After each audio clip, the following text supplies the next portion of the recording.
ကယနေ့တရားတော်နာကြွရောက်လာကြသောယောဂီအပေါင်းသူတော်ကောင်းတို့နှင့်တကွမုဒုံမြို့နယ်အတွင်းမိတင်းနေထိုင်ကြကုန်သောလူနတ်များစွာတတ္တဝအပေါင်းတို့သည်ကာယဒုစရိုက်ဝစီဒုစရိုက်မနောဒုစရိုက်ဟုဆိုအပ်သော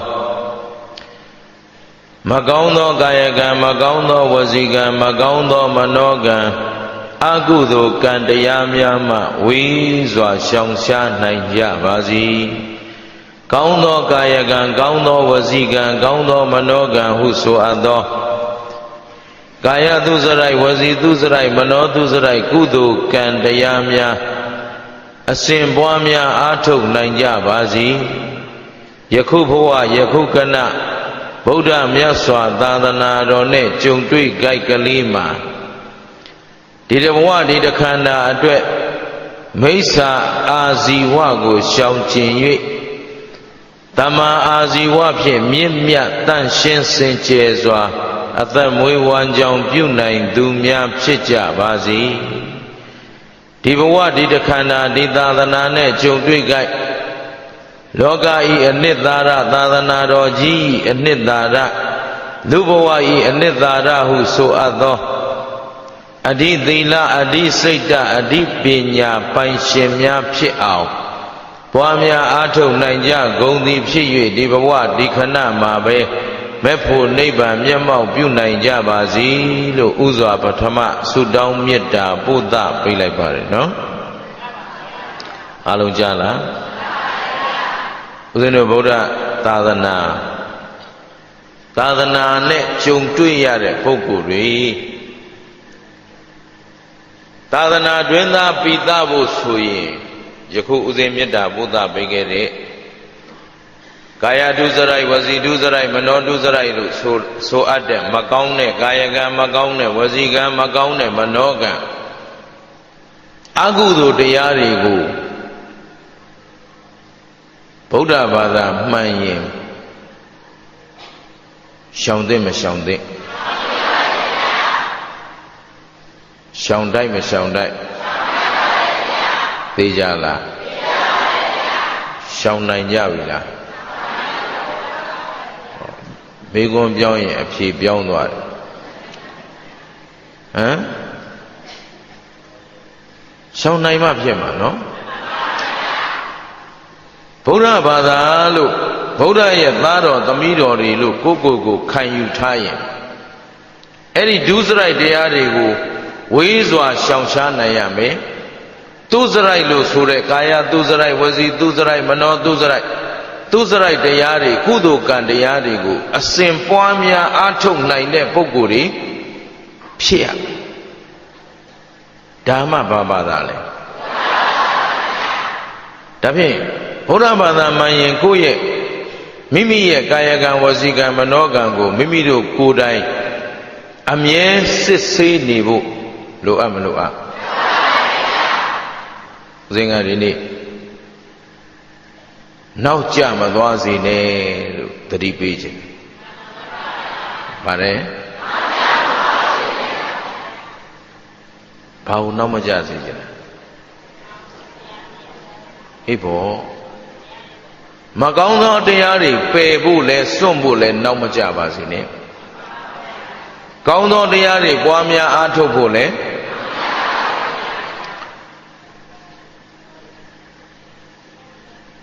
ဦးဇင်းကမနေ့ကမန္တလေးမြို့မှာဟောတယ်ဒီနေ့မုဒုံကိုလာတယ်ဟိုးတနေ့ကကြိုက်ခမိန်မှာဟောတယ်ကြိုက်ခမိန်ကနေညတွင်ချင်းမန္တလေးကိုပြန်ဆန်တက်ရမနေ့9နာရီဦးဇင်းပညာရည်နှုတ်တောက်ဆုခဲ့တဲ့ကျေးဇူးရှင်မန္တလေးတက္ကသိုလ်ဤ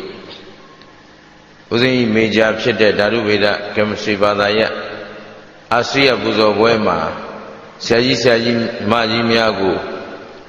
တရားဓမ္မဟောကြားရင်းနဲ့ကွယ်လွန်သွားပြီဖြစ်တဲ့ဆရာကြီးမကြီးများကိုအမျှပေးဝေဖို့အရှင်ဘုရားကြွပါ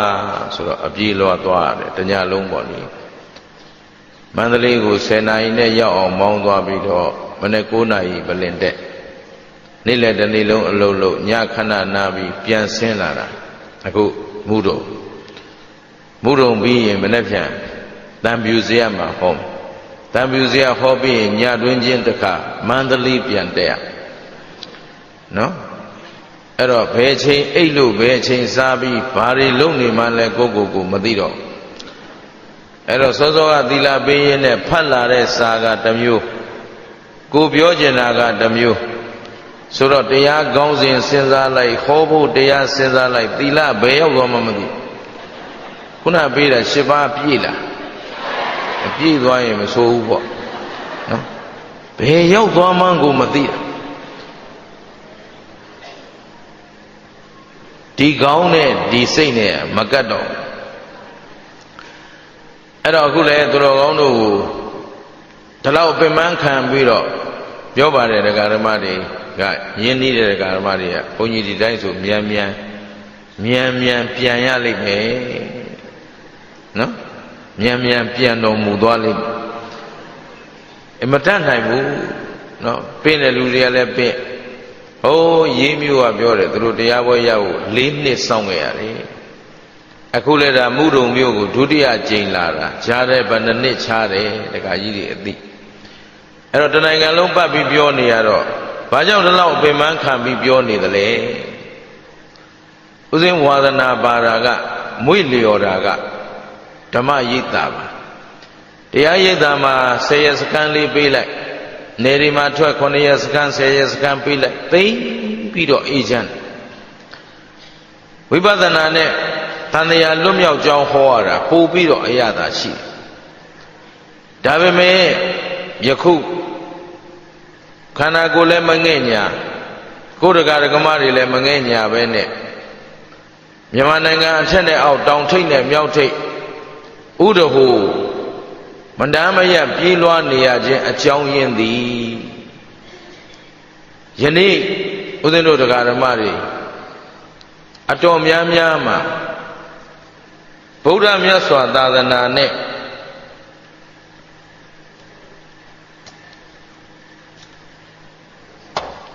ကင်းကွာနေကြတာကများ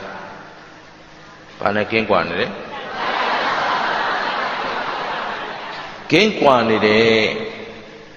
ဘာကြောင့်ကင်းကွာနေတယ်လို့ပြောလဲဆိုတော့ဒီနေ့ကိုယ့်ပတ်ဝန်းကျင်ကိုပဲကိုကြည့်ကာယကံစောင့်ထိန်တဲ့လူနဲ့မစောင့်ထိန်တဲ့လူဘယ်တင်းကများဝစီကံစောင့်ထိန်နေတဲ့လူနဲ့မစောင့်ထိန်တဲ့လူထိုနည်းတူစွာပဲမနောကံမှာစောင့်ထိန်မှုမရှိသူနဲ့စောင့်ထိန်မှုရှိသူဘယ်တင်းကများသိကြလားဒါဥစဉ်တို့ဆရာတပည့်တွေဆရာတကားတွေအပြန်အလှန်အပေးအယူမျှအောင်ဖြေတဲ့အဖြေမျိုးလားဟုတ်ပါဘူးဗျာအေးလက်တွေ့လောကမှာဥစဉ်သုံးသပ်မိသလောက်တရားလက်လွတ်ဖြစ်နေကြတယ်ဟုတ်ပြီနော်တရားလက်လွတ်ဖြစ်နေတဲ့ဆိုတာကိုဥစဉ်ကရမ်းပြောတာမဟုတ်ပါဘူးဒီနေ့မြန်မာနိုင်ငံတော်ကြီးတိုးတက်နေလားဆုတ်ယုတ်ချမ်းသာနေလားဆင်းရဲနေဟောပြည်သူပြည်သားအများမှာလွတ်လပ်ခွင့်လည်းမရှိဘူးငြိမ်းအေးမှုလည်းမရှိဘူးမျိုးစုံသောအနှောက်အယှက်အဖျက်ဆီးဆင်းရဲဒုက္ခတွေကြားထဲမှာရုန်းကန်နေရတယ်ဆိုတာမသိကြဘူးလားအဲ့ဒါပါလေအဖြေရတစ်ခုတည်းပဲရှိတရားလက်လွတ်ဖြစ်နေကြလို့ပါတယ်လေအဲ့ဒါကြောင့်အားလုံးကိုဒီသာသနာနဲ့တွေ့ဖို့အကြောင်းတွေပြည့်စုံပါရဲ့နဲ့ကျေးဇူးရှင်ဘုန်းကြီးဆရာတော်ဘုရားကြီးကရုဏာကြီးစွာပြောခဲ့ဘူးတဲ့စကားတစ်ခွန်းရှိပါတယ်အဲ့ဒီစကားကိုပဲမသူတော်များကပြဿနာလုပ်ထားတာလည်းရှိပါတယ်ဘာစကားလဲဆိုတော့တာဝကမှာပါရမီမလို့ဆရာတော်ဘုရားကြီးကကရုဏာကြီးကြီးနဲ့ပြောခဲ့ဘူး ဒီစကားရဲ့အဓိပ္ပာယ်ကဗုဒ္ဓမြတ်စွာရဲ့တပည့်သားတာဝကဖြစ်ခဲ့ရင်တာဝကနဲ့ထိုက်တန်တဲ့ဘဝကိုရပြီးသားပုဂ္ဂိုလ်သည်နောက်ထပ်ဘဝတွေကိုစောင့်ဆိုင်ပြီးတော့ပါရမီဖြည့်ဖို့ဆိုပြီးနှောင့်နှေးနေကြမှာဆိုလို့နောက်ကျသွားမှာဆိုလို့ဘာဖြစ်သွားမှာဆိုလို့ကရုဏာကြီးစွာနဲ့တာဝကဖြစ်ပြီးသားပုဂ္ဂိုလ်ဟာပါရမီမစောင့်နဲ့တော့ဟေးဒီဘဝဒီခဏမှာပဲသာသနာကိုပိုင်နိုင်ဆုပ်ကိုင်နိုင်အောင်အားထုတ်ကြတော့လို့ပြောခြင်းလို့ကရုဏာကြီးရှာလွန်းလို့တာဝကမှပါရမီမလို့ဆိုတဲ့စကားကိုပြောခဲ့ဒါပေမဲ့မသူတော်တွေရန်လုံချင်းခံရတော့အမှုတောင်ဖြစ်တော့ဟုတ်ပြီနော်ညံမမီရင်သူတော်ကောင်းတစ်ယောက်ရဲ့သူမြတ်လောင်းတစ်ယောက်ရဲ့စကားကိုပုထုဇဉ်ညံမမီနိုင်ပါဘူးဟုတ်ပြီနော်စကားတခွန်းကိုလိုရာအရာကောက်ပြီးပြဿနာရှာရင်ဘယ်သူမှအပြစ်မလွတ်နိုင်အကျိုးလိုလားတဲ့စိတ်နဲ့ခံယူရင်အကျိုးရှိနိုင်မရှိနိုင်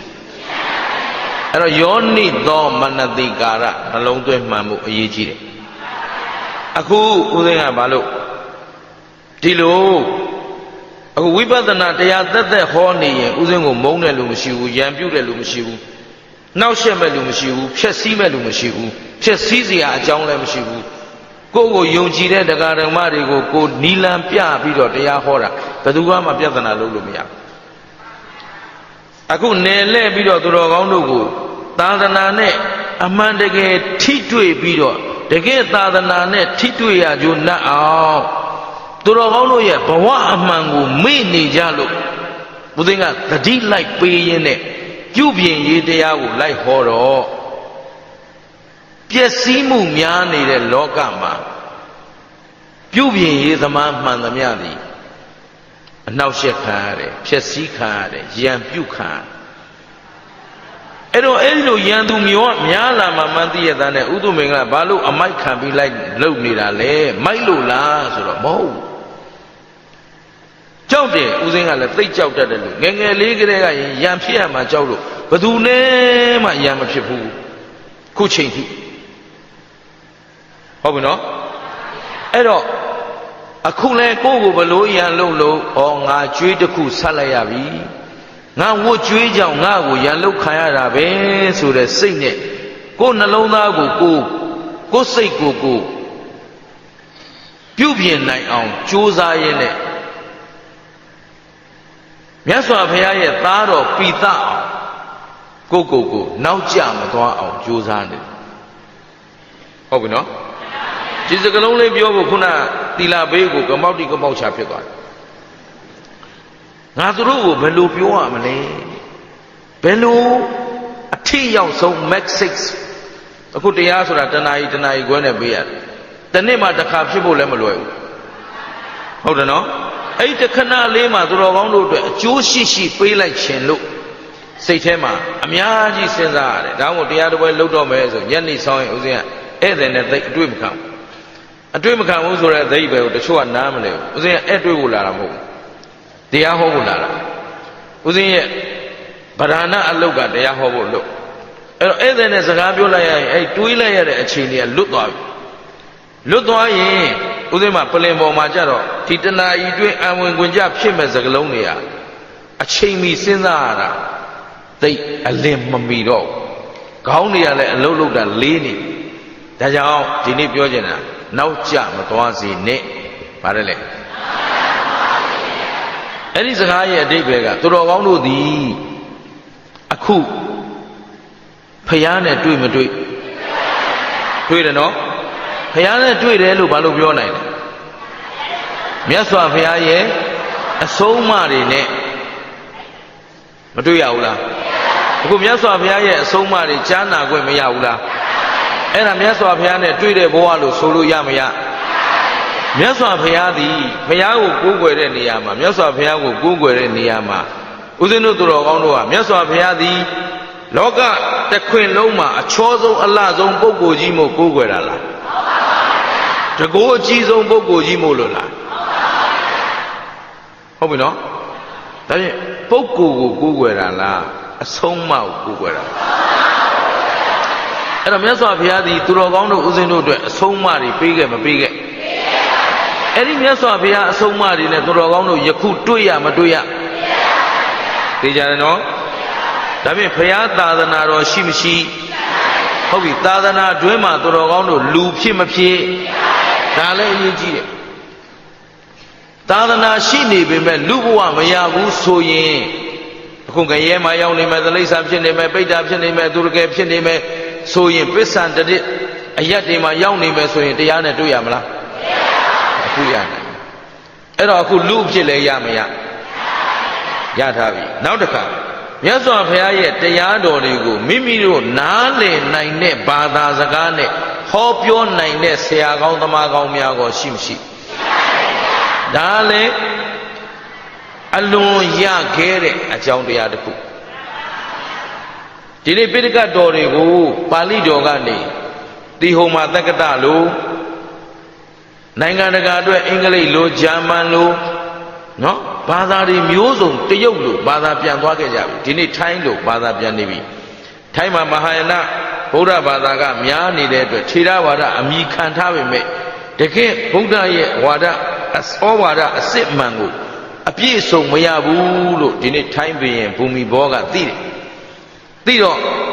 ထေရဝါဒသာသနာတော်ကြီးထွန်းကားဖို့မြန်မာနိုင်ငံကပိဋကကျွမ်းကျင်သောဆရာတော်ကြီးများကိုပင့်ဆောင်ပြီးတော့ထိုင်းဘာသာနဲ့ဗုဒ္ဓရဲ့ပိဋကမူရင်းကိုခုဘာသာပြန်နေကြပြီအဲ့တော့ဘလို့ပင်ဘာသာပြန်အခုသူတော်ကောင်းတို့မြန်မာနိုင်ငံမြန်မာလူမျိုးတွေလောက်အရိယသစ္စာ၄ပါးဟောဒီမဂ်ခင်၈ပါးတရားကိုထိထိရောက်ရောက်ဘာသာပြန်ပေးနိုင်တဲ့နိုင်ငံရှိဘောပါလားဘုရားနိုင်ငံသားရောက်တော့အင်္ဂလိပ်လိုဟောတယ်သူတို့နားမလဲကံကံကြီးအကျိုးကိုနားမလဲမင်းတို့မရဘူးလို့ကြိုက်သလိုဘာသာပြန်လို့သူတို့ဝေါဟာရထဲမှာကိုဒီမက်ကင်နဲ့နီးစပ်တာမရှိဘူးရှင်းလားကံကံကြီးကျိုးဆိုတဲ့ဗုဒ္ဓဤတမာဒိဋ္ဌိလမ်းစဉ်အတွက်အခြေခံတမာဒိဋ္ဌိအရင်အမြစ်ကိုမှမသိသေးတဲ့ပုဂ္ဂိုလ်ကိုနိဗ္ဗာန်ရောက်ကြောင်းတရားဟောလို့မရနိဗ္ဗာန်ရောက်ကြောင်းတရားမပါဘဲနဲ့လေဗုဒ္ဓရဲ့သာသနာအနှစ်သာရကိုရနိုင်ပါ့ကျင်းတ်လားအဲ့တော့တိသူတော်ကောင်းတို့ဘုရားသာသနာနဲ့တွေ့မတွေ့သာသနာတွင်မှာလူဖြစ်မဖြစ်ကိုနားလေတဲ့ဘာသာစကားနဲ့ဟောပြောပြသတဲ့လူရှိမရှိတခါကိုတိုင်ကောဒီတရားတော်ကိုနားလေနိုင်စွမ်းရှိကြလားကိုပိုင်တရားသိနိုင်တဲ့စွမ်းအင်ရှိသလားရှိရင်ကိုတိုင်အားထုတ်ရင်နိဗ္ဗာန်မဲ့ဖို့ကိုဒီဘဝမှာရနိုင်မရနိုင်ခုတော်ကောင်းတို့ကနိဗ္ဗာန်နဲ့ထိုက်တန်တဲ့ဘဝလားမထိုက်တန်တဲ့ဘဝကိုဘဝကိုသုံးသပ်နော်အဲ့တော့နိဗ္ဗာန်နဲ့ထိုက်တန်တဲ့ဂုဏ်အင်္ဂါတွေသူတော်ကောင်းတို့မှာအပြည့်အစုံရှိမရှိတိသာသနာနဲ့တွေ့ခြင်းနှစ်လူအဖြစ်ကိုရခြင်းသုံးဆရာကောင်းသမားကောင်းနဲ့တွေ့ခြင်းလေးထောင်တတ်သောနာပါခြင်းဟုတ်ကလားငါအားထုတ်နိုင်ဖို့ကာယစွမ်းအားညာနာစွမ်းအားသူတော်ကောင်းတို့မှာရှိမရှိရှိရင်ဒီသာသနာနဲ့သူတော်ကောင်းတို့မှာထိုက်တန်မှုရှိမရှိအဲ့တော့ယနေ့သာသနာဘာလို့မကွယ်သေးတာလဲလို့မေးရင်သာသနာနဲ့ထိုက်တန်သူတွေကြမ်းနေသေးလို့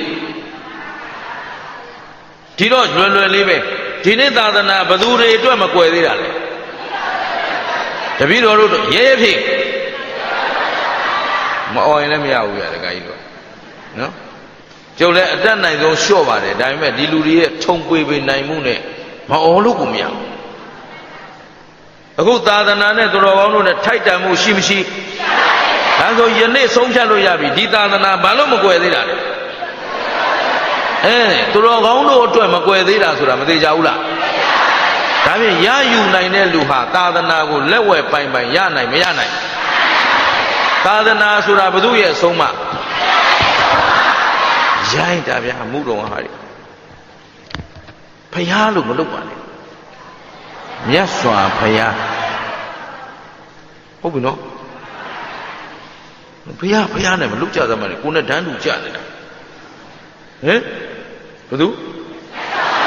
မြတ်စွာဘုရားလက်ဥပလိချီပြီးလုပ်ကြသမှာခင်ဗျားတို့ဂါရဝတရားအားနေနေလို့နော်အမျိုးယုတ်ကြီးဖြစ်နေတာ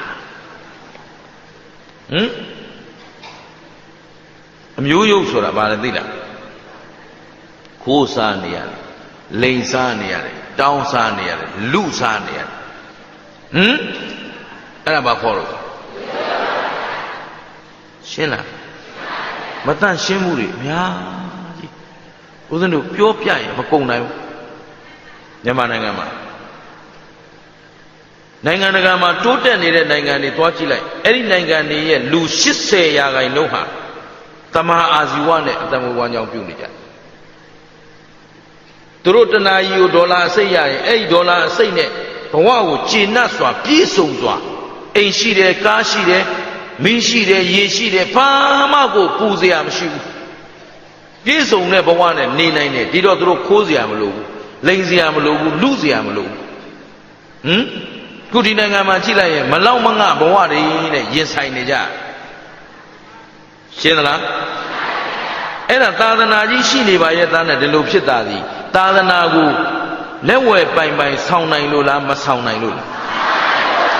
အဲ့ဒီအဖြစ်တွေကိုသိလို့ဦးဇင်းကအခုရံများခံအနောက်ရှက်ခံနော်ဒုက္ခအရောက်ဆင်းရဲခံပြီးတော့လှဲ့ပြီးတော့သူတော်ကောင်းတို့ကိုတတိပေးနေတာလို့မှတ်ပါအဲ့တော့မြတ်စွာဘုရားပြောသလိုပဲဥတုမင်္ဂလဟာငါတို့ဆရာကြီးဘုန်းကြီးကြီးယဟန်ကြီးတန်ဃာကြီးအနေနဲ့အသိမှတ်မပြုခြင်းနေငါတို့မိတ်ဆွေကောင်းတယောက်အနေနဲ့ငါတို့ကိုဒီလောက်ပြောရှာတာလို့လက်ခံပေးရင်ကျေနပ်ရှင်းမလား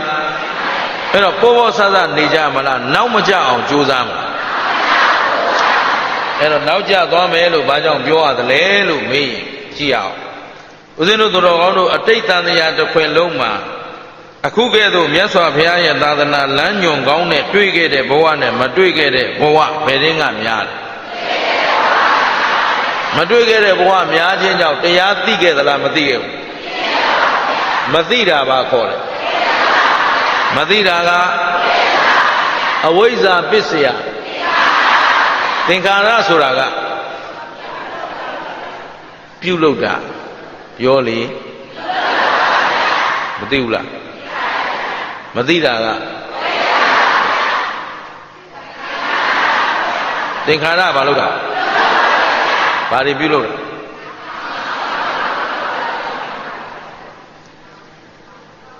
ပုံညာပိသင်္ခါရဟောဒီလူတွေကပါဠိလိုပြောမှသိမှတယ်လေပုံညာပိဆိုတာဘာလဲကောင်းမှုကုသိုလ်လုပ်တာအပုံညာပိဆိုတာကအဲ့ဒီကောင်းမှုကုသိုလ်တွေမကောင်းမှုအကုသိုလ်တွေကိုဘာတွေနဲ့လုပ်လဲကာယကံရောင်ဝါးတွေမလုပ်နဲ့နော်နေတော့ရောင်ဝါးဖြစ်နေလို့အခုချိန်ထိဆင်းရဲနေတာသဘောပါလားအောက်တန်းကြနေတာလူတကာအနိုင်ကျင့်သမျှခံနေရတယ်ဆိုတာကိုယ်မှမပြည့်စုံတဲ့အကြောင်းတရားတွေကြောင့်အဲ့တော့ပေါ်ပေါ်မလုံးနဲ့မသိတာကအဝိဇ္ဇာမသိဘူးဆိုတာဘာတွေမသိတာလဲသစ္စာ၄ပါးမသိတာလို့အော်မှာအဲ့ဒါကအစင်တန်းမြင့်တဲ့ပုဂ္ဂိုလ်တွေပြောတာမင်းတို့ငါတို့အယက်သားကရိုးရိုးလေးပြောကုသိုလ်အကုသိုလ်မှန်းလဲအကြောင်းအကျိုးလဲအမှားအမှန်လဲဆင်းရဲချမ်းသာလဲတော်ပြီကုသိုလ်အကုသိုလ်မသိတာပါခေါ်လဲဝိဇ္ဇာဆိုတော့ကုသိုလ်ကိုကုသိုလ်မှန်အကုသိုလ်ကိုအကုသိုလ်မှန်အဲ့ဒါမသိတဲ့ပုဂ္ဂိုလ်ဒီရမ်းလှုပ်ခြင်းကြောင့်အမှန်ဖြစ်မလားအမှားဖြစ်မလား အကြောင်းအကျိုးကိုလည်းမသိဘူးအကြောင်းအကျိုးဆိုတာဥစ္စာဒနာပြေဝခြင်းမပြေဝခြင်းရဲ့အကြောင်းရင်းကပါလေဒါနဟဲ့မှုတုံဘာဖြစ်နေလဲဒီနာပတ်ဝန်းကျင်မှာတော့မှုတုံအညံ့ဆုံးဖြစ်တော့ဘုဒ္ဓနေရကြိုက်ခင်ပြီလေကောင်းကောင်းဖြေနိုင်တယ်ရေးတော်တော်အဆင်ပြေတယ်မှုတုံခတ်ထုံတုံဖြစ်နေ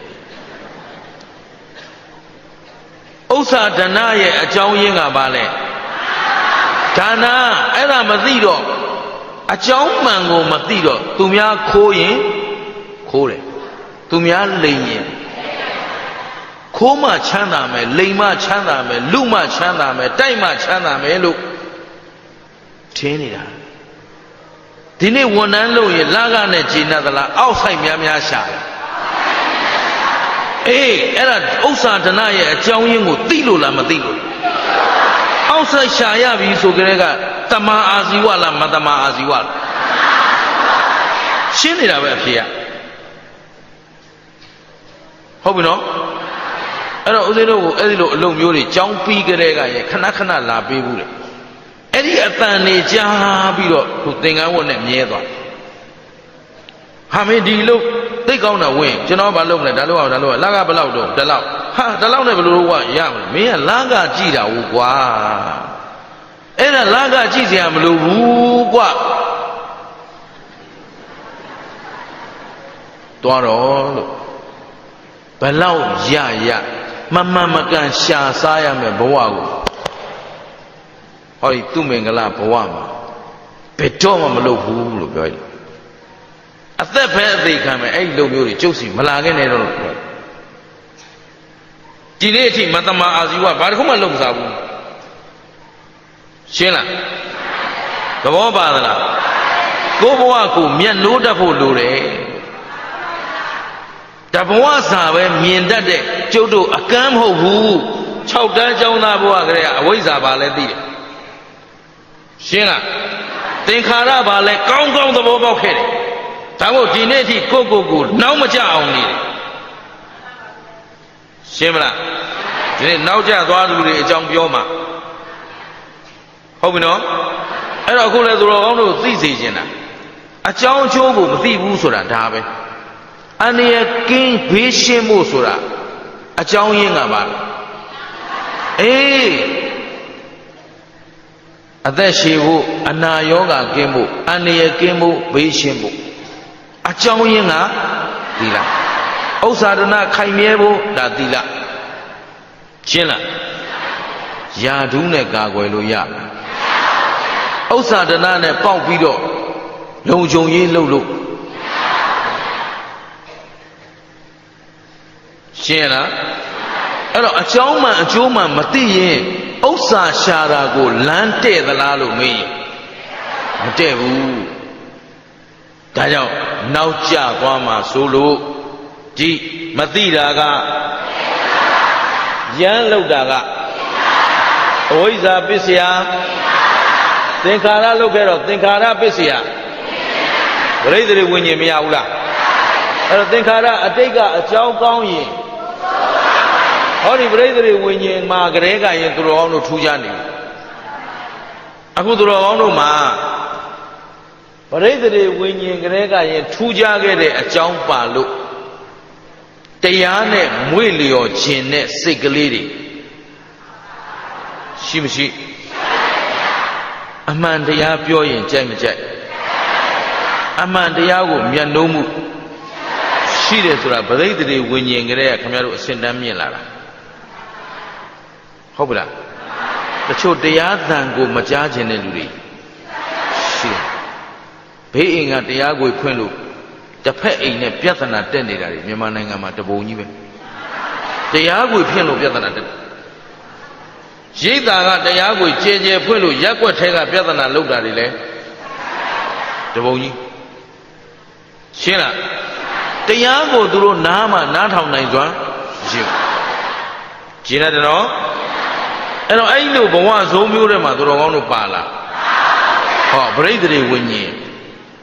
ဝိညာဉ်လာကြတဲ့ကရင်လောဘနဲ့အကြောင်းခံခဲ့ရင်လောဘကြီးတဲ့ဝိညာဉ်ဖြစ်တယ်ဒေါသနဲ့အကြောင်းခံခဲ့ရင်ဒါကဥစဉ်ကပဋ္ဌာန်းဒေသနာတော်ကြီးကိုအမိပြုပြီးအဘိဓမ္မာရဲ့တရားဓမ္မသဘာဝအတိုင်းသူတော်ကောင်းတို့ကိုသိအောင်ဖြတ်ပြောနေတာနော်အတိတ်အကြောင်းကသင်္ခါရမှာလောဘအားကြီးခဲ့ရင်ပရိသေဝိညာဉ်ကလေးကရင်လောဘအားကြီးတယ်ဒေါသအားကြီးခဲ့ရင်ပရိသေဝိညာဉ်ကလေးကရင်မောဟအားကြီးခဲ့ရင်ပရိသေဝိညာဉ်ကလေးကရင်ဒီနေ့လောကကြီးမှာဘသူတွေဘာဖြစ်ပြနေဘာမှမသိလိုက်တဲ့လူတွေတပုံကြီးငါတို့တော့နားမလည်ဘူးဆိုရင်သူကအဟုတ်ထင်တယ်ရှင်းတယ်နော်အဲ့တော့ဝိညာဉ်တတ္တိချင်းလဲကွာမကွာပရိသေဝိညာဉ်ရကြတာချင်းတော့တူတယ်ဒါပေမဲ့တတ္တိထူးပုံချင်းရှင်းသလားအတိတ်ကဓက္ခဉာဏ်ဒါမို့လို့အာဟိဒွိဟိတိဟိကွယ်ဘူးလားအတိတ်ကဟေတုအကြောင်းတရားတွေကွာခဲ့တော့အဟိဆိုတာအဟိတလိ္ဆာတလိ္ဆာမှာအာလောဘလည်းမရှိဘူးအာဒေါသလည်းမရှိဘူးအာမောဟလည်းမရှိဘူးကြီးနိုင်ငယ်ညင်နိုင်ရစားသူတို့တွေအကောင်းဆိုးဆိုတာသိနိုင်သလားကုသိုလ်မှလည်းမသိအမှားမှန်ဟောသိမလား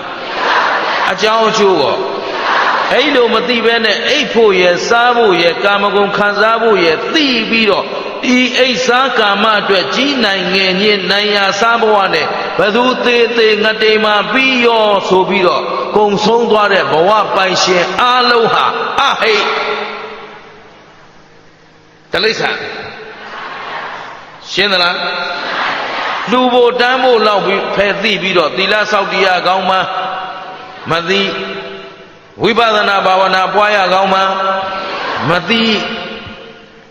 ဒီလိုပုဂ္ဂိုလ်တွေရောမရှိဘူးလားအနာဒွိဟိတ်ပုဂ္ဂိုလ်တွေဟုတ်ပြီလားတခါတိဟိတ်တော့ဖြစ်တယ်လူလဲလူတယ်သီလလဲဆောက်တည်တယ်ဘာဝနာလဲပွားတယ်ဒါပေမဲ့ဝဋ္ဌိတန်းကြီးမိဗ္ဗာန်မဲ့ဖို့ကိုမရမနေငါတော့မရရင်မနေနိုင်တော့ဘူးလို့ဒါပြည့်မပြားပြည့်စီးပွားပြည့်ပြီးတော့တရားကိုမရရအောင်ရှာမယ်ဆိုတဲ့လူဒီထဲမှာ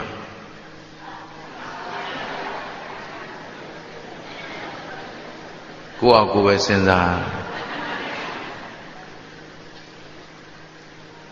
ဟုတ်ပြီနော်ဘသူနဲ့မှမဆိုင်ဘူးကိုဆောင်ထားတဲ့တရားအတိုင်းကိုအကျိုးပေးမှာဓမ္မောဟဝေရခတိဓမ္မစာလို့တရားကတရားဆောင်တဲ့လူကိုဆောင်တဲ့တရားအတိုင်းအကျိုးပေးမှာရှင်းလားအဲ့ဒါငယ်ငယ်လေးကလေးဦးဇင်းလက်မခံတဲ့ကိစ္စတခုရှိတယ်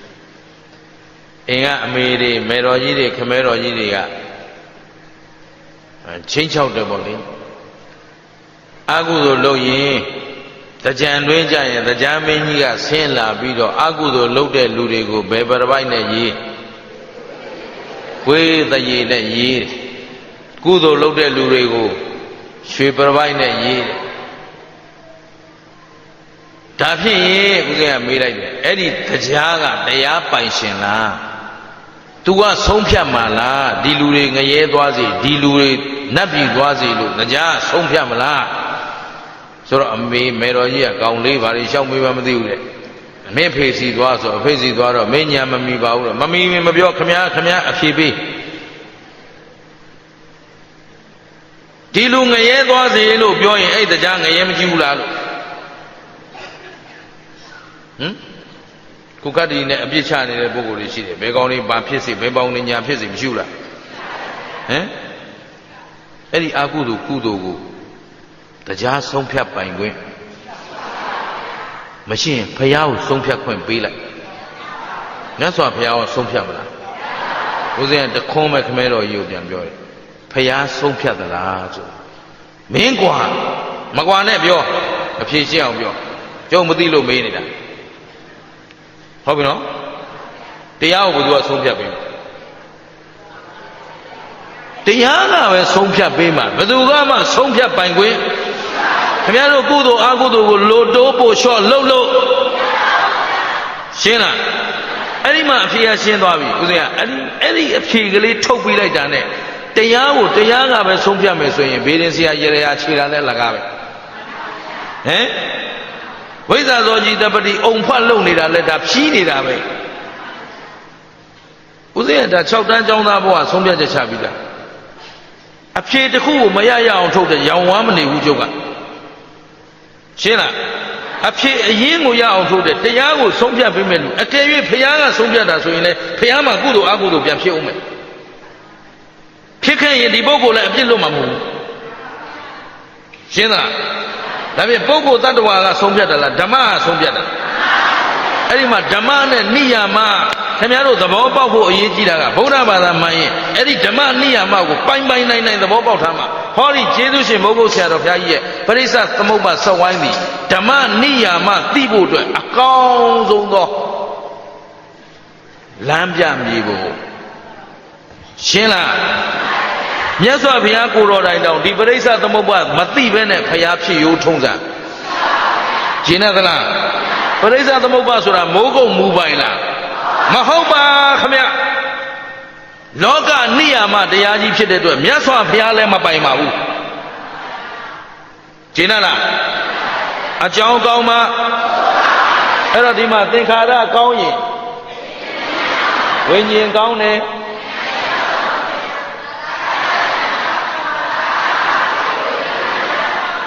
အောင်မလေး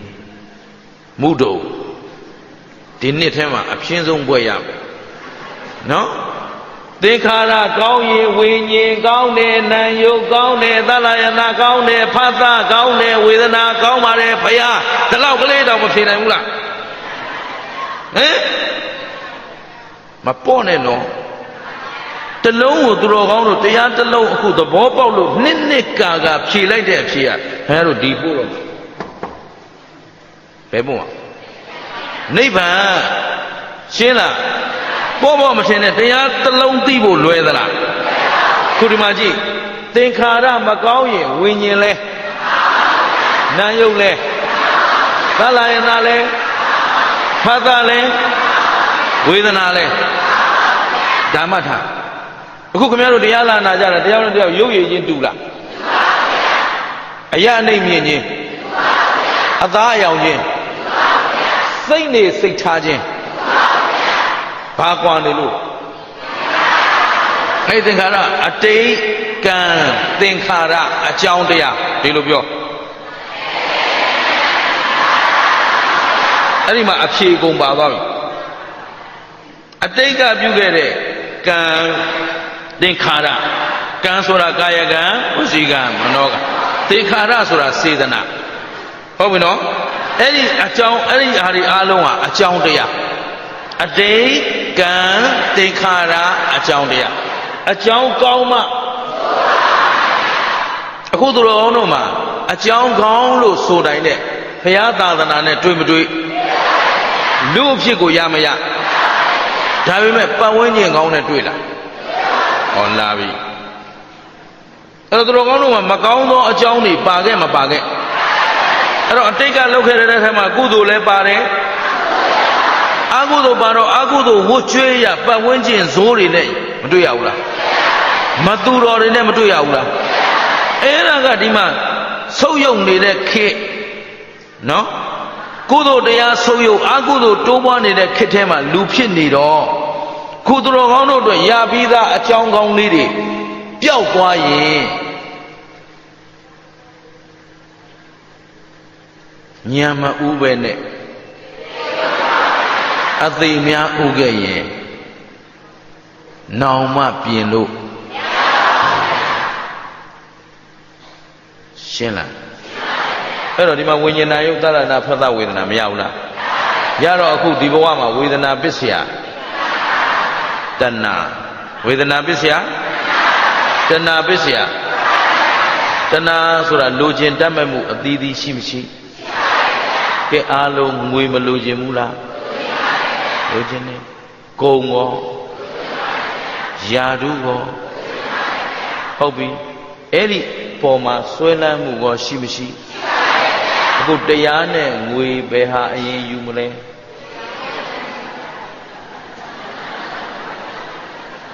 ဒေအိုးနှလုံးဖြစ်မယ်နော်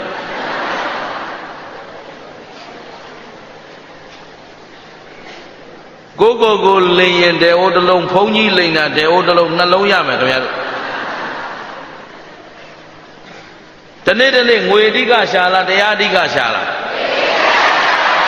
အခုရတစ်မျိုးဖြစ်သွားတယ်ငါတို့ဒေအိုးနဲ့6မှရတာဟမ်ဒေအိုးနဲ့6ဆိုတော့ကျုပ်က6တာကျုပ်ကဒေအိုးပိုင်ရှင်လားခင်ဗျားတို့လုပ်တဲ့ဓမ္မခင်ဗျားတို့ပို့မှာလားကိုလုပ်တဲ့ဓမ္မကရှင်းလားကဲကောင်းပြီအဲ့တော့တဏှာဥပါဒံရှိမရှိအဲ့ဒီဥပါဒံနေတဲ့ကာယကံဝစီကံမနောကံမလုပ်ကြဘူးလားဒါပြစ္ဆုတ်ပံမှာရောဒီကံနေမလုပ်အောင်လားလုပ်ရတော့အဲ့ပြစ္ဆုတ်ပံပါလဲဆိုတော့ပြစ္ဆုတ်ပံအကြောင်းတဲ့ဗါလဲလေခုလက်ရှိပြစ္ဆုတ်ပံအကြောင်းတွေလုံးမလုံးအဲ့ဒီအကြောင်းတရားတွေကလေးလိုပြလိုလွင့်သွားမှလားအကျိုးပေးမှလားအဲ့တော့ပြစ္ဆုတ်ပံလုံးနေတဲ့အကြောင်းဒီဘယ်အကျိုးပေးမလဲအနာကအကျိုးဘာအကျိုးပေးမလဲခုပြစ္ဆုတ်ပံလုံးနေတာကဘာအတွက်နာဂအတွက်အတိတ်ကလုတ်ခဲ့တာကဘယ်မှာရနေလို့သေချာနှလုံးသွင်းတော့အရေးကြီးတယ်အခုသူတော်ကောင်းတို့ကြုံတွေ့နေရတဲ့လောကရန်တရားတွေရှိမရှိအဲ့ဒီလောကရန်တွေကအခုလုတ်ထားတဲ့ကံတွေလားအတိတ်ကကံကအကျိုးပေးနေတာလားအဲ့တော့လောကရန်မှာကလုတ်ခဲ့ပြီးသားကံတိုင်းလာမှာဆူတောင်းနေလို့ရရချေလို့အတိတ်ကလုပ်ခဲ့တဲ့အကုသိုလ်ကိုယခုအကျိုးမပေးပါနဲ့လို့ရရချေလို့ထိုင်ရိုက်တတ်ဆင်လို့သိချမ်းမနော်သမာဓိဋ္ဌိမိစ္ဆာဒိဋ္ဌိကကတ်ခါလေးဖះကိုလည်းယုံပါ၏ရရကိုလည်းယုံပါ၏ဆိုရင်ဒီပုဂ္ဂိုလ်သည်လမ်းမှန်သိသူလားမသိသူလားရှင်းလားအခုစီးပွားဥစ္စာတချို့ခိုးဝက်ပြီးတော့ချမ်းသာနေတဲ့လူတွေရှိမရှိအဲ့တော့သူတို့ခိုးလို့ချမ်းသာတာလားအတိတ်အကြောင်းကြောင့်ချမ်းသာတာအေးမခိုးရင်ဒီတဲ့ချမ်းသာမှ तू မသိဘူးရှင်းလားလက်ရှိခိုးလိုက်တဲ့ပြစ္ဆုတ်ပံအာကုသိုလ်ကံဖုံးလွှမ်းနေလို့နေ့စဉ်ကြောင်းကြတောင်းတနဲ့ तू ရှာဖွေနေရတာဟုတ်ပြီနော်ရှိတဲ့ဥစ္စာအတွက်လည်းစိတ်မချရဥစ္စာနောက်ကလည်းတခါတည်းဘယ်ဟာမှမတည်မြဲအဝင်မမြအထွက်မမြမရှိဘူးလားအဲ့ဒါမှဖြစ်လို့လဲဆိုတော့အတိတ်ကံကောင်းခဲ့သလောက်ပြစ္ဆုတ်ပံကံမကောင်းလို့ဆိုတာသူတို့နားမလဲရရခြေလိုက်လို့အန္တရာယ်ကင်းသွားတာလားအတိတ်ကသီလရှိခဲ့လို့အန္တရာယ်ကင်းတာလားသဘောပါလားအဲ့ဒီအကြောင်းကျိုးကိုနားမလဲတော့ရရခြေလို့အန္တရာယ်ကင်းသွားတယ်လို့သူတို့ထင်တော့တမာဒိဋ္ဌိဖြစ်လားမိစ္ဆာဒိဋ္ဌိဖြစ်မိစ္ဆာဒိဋ္ဌိဖြစ်တဲ့အတွက်ဒီမိစ္ဆာဒိဋ္ဌိအယူမယူရင်ဒီတဲ့ဘုံကံကြီးမားအောင်မှာဟုတ်ပြီနော်တမာဒိဋ္ဌိအယူမှန်သာရှိခဲ့ရင်ဒီတဲ့ဘုံကံကြီးမားအောင်မှာဒီတဲ့အန္တရာယ်ကင်းရှင်းအောင်မှာသူမိစ္ဆာအယူကိုယူလိုက်မိတဲ့အတွက်စိုးရိမ်ကြောင်းကြပူပန်မှုတွေနဲ့နေနေရရှင်းလားအဲ့တော့အခုဘဝမှာတော်တော်ကောင်းတို့ပြုနေတဲ့အကြောင်းတရားတွေဒီနောက်မှအနာကအကျိုးလာမလားမလာဘူးလားရိုးရိုးလေးပြောရင်ငယ်စဉ်ခါတုန်းကတော်တော်ကောင်းတို့ပြုခဲ့တဲ့ငယ်စဉ်ဆိုတာအတိတ်ပြီးခဲ့ပြီငယ်ငယ်တုန်းကစနစ်တကျပညာသင်ပြီးကြိုးစားခဲ့ရင်ယခုတမာအာဇီဝနဲ့ချမ်းချမ်းသာသာအသက်မွေးလို့ရမရအဲ့ဒါငယ်စဉ်ကလုပ်ခဲ့တာအတိတ်ကြောင့်ယခုခံစားရတာကပြစ္ဆုတ်ပံအကျိုးရှင်းသလားထိုနည်းတူစွာပဲအခုအိုရာကနာယာမရောက်ခင်ဗါတယ်အိုရာကနာယာမရောက်ခင်ကိုယ့်ရဲ့ကာယကံဝစီကံမနောတိကံတရားတွေကိုအခုချိန်မှာကြိုတင်ပြင်ဆင်ထားမယ်ဆိုရင်ခုသူတော်ကောင်းတို့လမ်းကိုကြိုက်ရလမ်းရွေးလို့ရနိုင်မရနိုင်ငရဲတိရစ္ဆာန်ပြိတ္တာသူရကဲအပယ်၄ပုံသွားခြင်းရင်ကောမရဘူးလားအဲ့ဒါတော့ဒီတိုင်းပဲဆက်နေဘာမှမပြင်းနဲ့သိကြတယ်ရှင်းလားနေမြဲနေတာနေဘယ်သွားမှာတော့ဒေဟိုသိကြနေပြီကာယကံလည်းမပြင်းရှင်းလားဘုကာယကံဝစီကံမနောကံ မွေးကလေးကရင်ဇင်းလုံးကြောကောင်းလာတဲ့လူဒီခေတ်မှာမရှိဘူးကိုလည်းဘဝင်မြင့်မနေနဲ့အားလုံးဒီပုတ်ထဲကဒီပဲတွေကြီးရှင်းလားဘာလို့ခစ်ဆိုးခစ်ပြက်ခိယုံမာကြီးထဲမှာလူဖြစ်နေကြတဲ့ကရင်ဘယ်သူမှမတန့်ရှင်းလို့ဒီထဲမှာကံတူအကျိုးပေးတွေဖြစ်နေတာအဲ့တော့ကာယကံမပြင်မဲနဲ့အကောင်းဖြစ်မလားဝစီကံမပြင်မဲနဲ့တန်ရှင်းစင်ကြယ်သောဝစီကံကိုရမလားကျင့်သလားတတိထားအသေးမဥခင်ကျေးဇူးရှင်မိုးကုဆရာတော်ပြောဖျားကြီးပြောတာဒါအဲ့ဒီအသေးမဥခင်ညာဥဆိုတဲ့အ내အတိတ်ပဲကလေးကိုနည်းနည်းတွေးကြည့်ရင်ဉာဏ်ကြီးရင်ကြီးသလောက်အဓိပ္ပာယ်လေးနဲ့ခင်ဗျားတို့သိထားတာကအခေါင်းထဲမရောက်ခင်မဲ့ဖို့ရအောင်လို့ဒါကိုအသိမှုခင်ဉာဏ်ဥဒါပြောတာတကယ်အရိယာဉာဏ်ကြီးနဲ့ကြည့်ရင်ယုံနာဓမ္မသင်္ခါရအခုခင်ဗျားတို့မှာရှိတာခန္ဓာဘယ်နှပါးအမေဒါတော့အကုန်ပြောနိုင်တယ်သာဓုဟမ်ခန္ဓာ၅ပါးထဲမှာယောက်ျားပါလားမိန်းမပါလားမတည်ဟုတ်သောတာပန်နေဒိဋ္ဌိတွေပြုတ်ကုန်ပြီခါကြီးသဘောပါလားတရားပွဲတော့အဖြောင့်ပဲရိတ်တာမှာတရားနာနေရင်ဖြောင့်ရိတ်တာတောင်တရားနာနေတော့မဖြောင့်တာရိတ်တာတဲ့ဆင်းလိုက်တာနဲ့မဖြောင့်တရားလာအထုတ်ပါဆိုကိုတရားကိုမကြည့်ဘူးဘေးကြည့်တယ်ဟုတ်ကမတရားလာအထုတ်ပါဆိုဖုံးမယ်ပြောနေတာသူကသူဖုံးပြောတာကိုအားကိုးလို့ဖြစ်နေတယ်ရှင်းလားအဲ့ဒါကိုသူကသူ့ကိုယ်သူတရားရှင်ကြီးချင်းပြီးအကုန်လက်အတင်းပြောနေသဘောပါလားအဲ့ဒါယောဂီတဲ့ဗျာအံ့ဩလို့မဆုံးကဲဒီတော့ကုသတော်တို့မှာအမြဲပြုနေတဲ့ကာယကံဝစီကံမနောကံတွေရှိမရှိအဲ့ဒီကာယကံဝစီကံမနောကံကိုဟောဒီသတိပညာနဲ့မထိန်ချုပ်ရင်အမှန်ဖြစ်ပါ့အဲ့တော့အခုအသိမဟုတ်ခင်ဆိုတာရှိတာယုတ်တရားနဲ့အဲ့ဒီယုတ်နံတရားသည်အမြဲမပြတ်တရဇဖြစ်ပြီးတော့ဖြစ်တော့ကာယကံလည်းဖြစ်ပြီးတာနဲ့ဝစီကံလည်းဖြစ်ပြီးတာနဲ့မနောကံလည်းဖြစ်ပြီးတာနဲ့သိကြတယ်နော်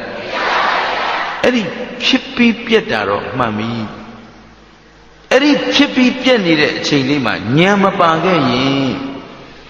ကုသိုလ်နဲ့အကုသိုလ်ဘယ်တင်းကများ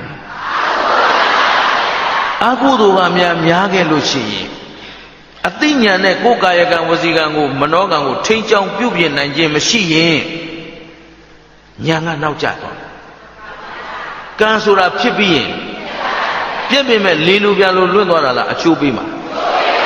ဟောကံတတ္တိတွေကြံမကြံအဲ့တော့အဲ့ဒီတတ္တိတွေကြမှာလိုက်ပြင်ခြင်းလို့နောက်ကျသွားမယ်ဆိုတာဒါပြောတာအသိမိုးခြင်းဆိုတာအခေါင်းထဲရောက်မှာမဟုတ်ဘူးဘယ်ကံလေးဖြစ်ဖြစ်မပြုတ်ခင်ကလေးကညံဥစည်းနိုင်အောင်သဘောပါလားကာယကံလည်းဘာနဲ့ချင်းကြောင်းညံနဲ့ချင်းကြောင်းတန်တရားတစ်ခွင်မှာခင်ဗျားတို့ကညံနောက်လိုက်ခဲ့တာလားတဏှာနောက်လိုက်ခဲ့တာကြည်တန်တရားတစ်ခွင်လုံးကဘယ်သူနောက်လိုက်လာတာအခုဘယ်သူဥဆောင်ညံနဲ့အဲ့ဒါကိုအသိမဥခင်အခေါင်းထဲရောက်မှပြောတာမဟုတ်ဘူးလို့သမျှကံတိုင်းကိုဘယ်သူဥသိရသဘောပေါက်လားမဲတို့ကနားလည်ထတာအသိမူခင်ညံဥအောင်ဆိုမသိသေးပါဘူး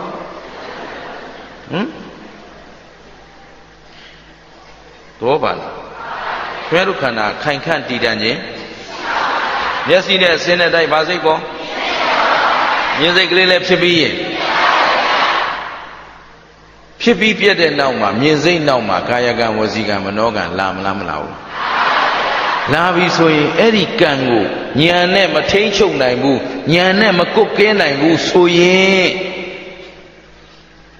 မှန်တဲ့ကံဖြစ်မလားမှားတဲ့ကံဖြစ်မလားကောင်းသောကံဖြစ်မလားမကောင်းသောကံဖြစ်မလား မကောင်းတော့ကံသေးကြတာဗောဗျအဝိဇ္ဇာတဏှာသင်္ခါရတဏှာဥပါဒဏ်တွေလွှမ်းမိုးထားမှာတော့အခုခင်ဗျားတို့ဆိုထားတဲ့လင်္ကာဆောင်ဖို့လို့ရှိပါတယ်အဝိဇ္ဇာနဲ့တဏှာအရင်ကံဥပါဒံကံကြောင့်ယုံနံပေါ်မလားဘူးလားအဲ့တော့အဝိဇ္ဇာတဏှာဥပါဒံတွေသာဥစည်းထားမယ်ဆိုရင်အမှန်ဖြစ်မလားအမှားဖြစ်မလားတန်တရားပြတ်ကြောင်းဖြစ်မလားတန်တရားလဲကြောင်းဖြစ်မလားလဲကြောင်းသာလို့ရင်တော့ခင်ဗျားတို့အတွက်ကမြတ်မလားရှုံးမလားလုတ်ပြီးကမှပြင်ကျင်လို့လွယ်လွယ်လေးတစ်ခုပြောပြလွယ်လွယ်လေးတစ်ခုကိုဦးစင်းနဲ့အတူနေကြတဲ့ကပ္ပိယလေးတွေရှိတယ်အဲ့ဒီထဲမှာလည်းဦးစင်းထက်အသက်ကြီးတယ်ဦးစင်းရဲ့ဦးလေးပါတယ်ကဲဦးစင်းဦးလေးကဦးစင်းကိုတူတူဆိုပြီးချစ်လွန်းလို့ခေါင်းပုံဦးစင်းဧည့်သည်လာနေတယ်ဟုတ်ပြီနော်မပုတ်ဘူးပါဘူးဥပမာခင်ဗျားတို့မြင်အောင်ပြောတာပါနော်သူပုတ်ဘူးလို့မဟုတ်ဘူးခင်ဗျားတို့မြင်အောင်ပြောတာဧည့်သည်လာနေတယ်ဟုတ်ပြီဦးစင်းကလည်းကိုဦးလေးပဲဆိုချစ်တဲ့ခင်တဲ့စိတ်နဲ့ဘာမှပြဿနာမရှိဘူးထပြီးတော့ဧည့်သည်နဲ့စကားပြောပြီးသွားပြီနောက်မှ तू ကသတိရတယ်ဦးစင်းတပည့်တော်မေ့သွားလို့နော်တပည့်တော်လက်နဲ့ပုံမိတဲ့အပြစ်ကိုခွင့်လွတ်ပါဗျာဟာတခါကြီးခင်ဗျားကျုပ်ဦးလေးပဲအသက်လည်းကြီးတယ်ခွင့်လွတ်တယ်ကဲအဲ့ဒီအပြစ်ကြီးရောလား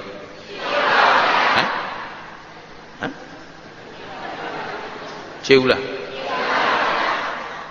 ချေမလားခုခင်ဗျားတို့ဩဃာသကာယကံဝစီကံမနောကံသဗ္ဗဒေါသခတ်သိမ်းသောအပြစ်တို့ကိုပျောက်ပါစေခြင်းကြောက်လားပျောက်ရောလားမပျောက်ပါလို့ကြောက်နေ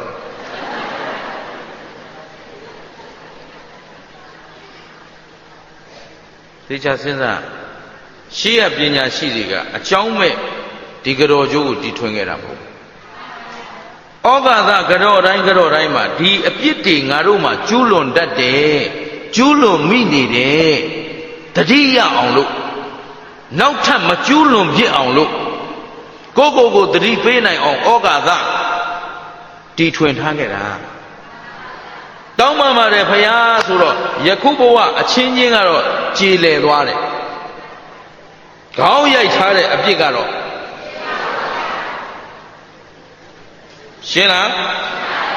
အားလုံးကသဘောပေါက်လားဒါတော့ဆိုကံရဲ့သဘောကိုနားလည်ပြီလားအဲ့တော့ကံကပြုတ်ပြီးမှ sorry လုပ်လို့ဒါကြောင့်ဗါတဲ့နောက်ကျမသွားစေနဲ့နောက်ကျသွားသူတတိုက်အကြောင်းကိုဒီနေ့ပြောမယ်ဆိုတော့တရားကဟောချိန်တောင်တနားကြီးကြောနေနော်အဲ့တော့မြန်ပြည့်စုံအောင်ပြောမှာပေါ့ပေတဝတ္ထုတော်ကြီးမှာဘုဒ္ဓပေတဝတ္ထုဆိုတာရှိတယ်ဟုတ်ပြီနော်ဘုဒ္ဓမဟုတ်ဘူးနော်ဘာလဲဘုဒ္ဓဘာလဲဘုဒ္ဓဆိုတာအပြိမ်အဖြင်းစဘာအပြိမ်ဖြင်းကိုပြောတာအဲ့တော့အဲ့ဒီပေတဝတ္ထုကြီးထဲမှာပါလာတဲ့ဇက်လိုက်ကတော့4ယောက်ရှိဇက်လိုက်ဘယ်နှယောက်4ယောက်ကုံတယ်ကြီးရဲ့သူ့ရဲ့မယားရဲ့သားရဲ့ချွေးမရဲ့ပုဂ္ဂိုလ်ဘယ်နှယောက်တယောက်ကကုံတယ်ကြီးနောက်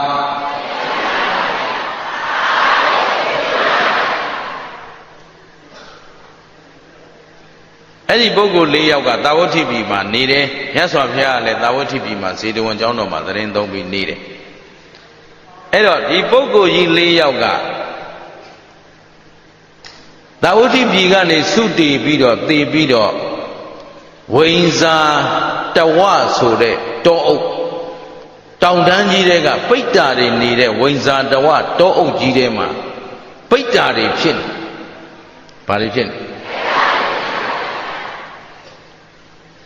သူတို့အရင်ဘဝကနေခဲ့တာကသာဝတိဘယ်မှာနေခဲ့တာ တာဝတိဆိုတော့တာဝတိမြို့အကြောင်းတော်တော်ကောင်းတို့ကြားဖို့လိမ့်မယ်တာဝတိမြို့မှာလူဦးရေ9 ကလေးရှိတယ်ဘယ်လောက်ရှိတယ်အရိယာက5 ကလေးအဲ့တော့ခုခေတ်စကားနဲ့ပြောရရင်တာဝတိမြို့ကြီးမှာလူဦးရေသန်း80ရှိတယ်ဟုတ်ပြီနော်သန်း80မှာသန်း90ကအရိယာသန်း90ဆိုယနေ့မြန်မာနိုင်ငံလူဦးရေလောက်ပေါ့နော်အဲ့တော့မြန်မာနိုင်ငံကသန်း60လို့အရင်သကောင်စင်းမှာထွက်ထားပါတယ်အဲ့တော့အခုမတ်လ14ရက်နေ့မှာသကောင်စင်းပြန်ကောက်ပါလိမ့်အဲ့တော့သန်း90လောက်ပဲပြန်ရပါလိမ့်ဘာလို့ဆိုတော့ကျန်တာတွေအကုန်လုံးကစစ်ဆိုးရ6ထုတ်လိုက်တာတော်တော်ကုန်သွားပါပြီအဲ့တော့အဲ့ဒီသန်း90လောက်ရှိတဲ့လူတွေကအရိယာဟုတ်ပြီနော်အဲ့တော့အရိယာတွေဒီလောက်ပေါ်တဲ့ထဲမှာဒီ4 ယောက်ကပိဋ္ဌာဖြစ်သွားတယ်ဟုတ်ပလားဟဲ့ဒါဖြင့်ဘုရားမပွင့်လို့လားပွင့်လို့လား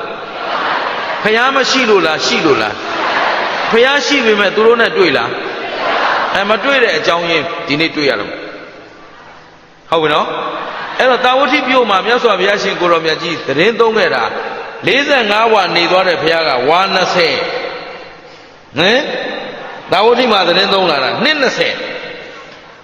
ဆိုတော့ဒီ9 ကလေးတော့အရိယာပုဂ္ဂိုလ်တွေကလည်းညစဉ်မြတ်စွာဘုရားတရားကိုသွားပြီးမနာကြဘူးလားနာပေမဲ့ဒီ4 ယောက်မပါဘူးရှင်းသလားလာမယ်ဒီ4 ယောက်ကအခုဝိဇာတဝဆိုတဲ့တောအုပ်ကြီးထဲမှာပိဋ္ဌာတွေနေတဲ့တောအုပ်ကြီးထဲမှာပိဋ္ဌာဖြစ်နေကြပိဋ္ဌာဖြစ်နေတာဒီတယောက်ကကုံတယ်ကြီးလှုပ်ခဲ့တဲ့ပုဂ္ဂိုလ်ကဘာလို့လဲဆိုတော့ခုနကဇဘာအပိန်အဖျင်းဆိုတဲ့ဖွဲမိရဲရဲหนีနေတဲ့ဖွဲမိတွေကိုတခါတည်းလက်နှစ်ဖက်နဲ့ကျုံပြီးသူကောင်းပေါ်ပြစ်ချဟုတ်ပြီနော်တကိုယ်လုံးဒီကောင်းကနေစပြီးတော့ဖွဲမိလောင်တဲ့ဒုက္ခကိုခံနေရတယ်ဒါပေမဲ့ဓမ္မသောပုဂ္ဂိုလ်ကလာလောင်းတာလားသူ့ဟာသူလောင်းနေတာပိဋ္ဌာတွေတော့အလွန်ဆန်းကျယ်တဲ့ပိဋ္ဌာတွေလောကမှာများစွာရှိတယ်ခင်ဗျားတို့မှုတော်ပတ်လည်းရှိတာပဲခင်ဗျားတို့မြင်ကြလားဘာလို့မမြင်လို့ကံမြင့်နေလို့ပိဋ္ဌာဆိုတာဒုက္ကတိဘုံနော်ဟောဒီမှာဖတ်တာခုနကပြောခဲ့တဲ့ဖတ်တာမပါဘူးလားဖတ်တာဆိုတာအာယုန်နဲ့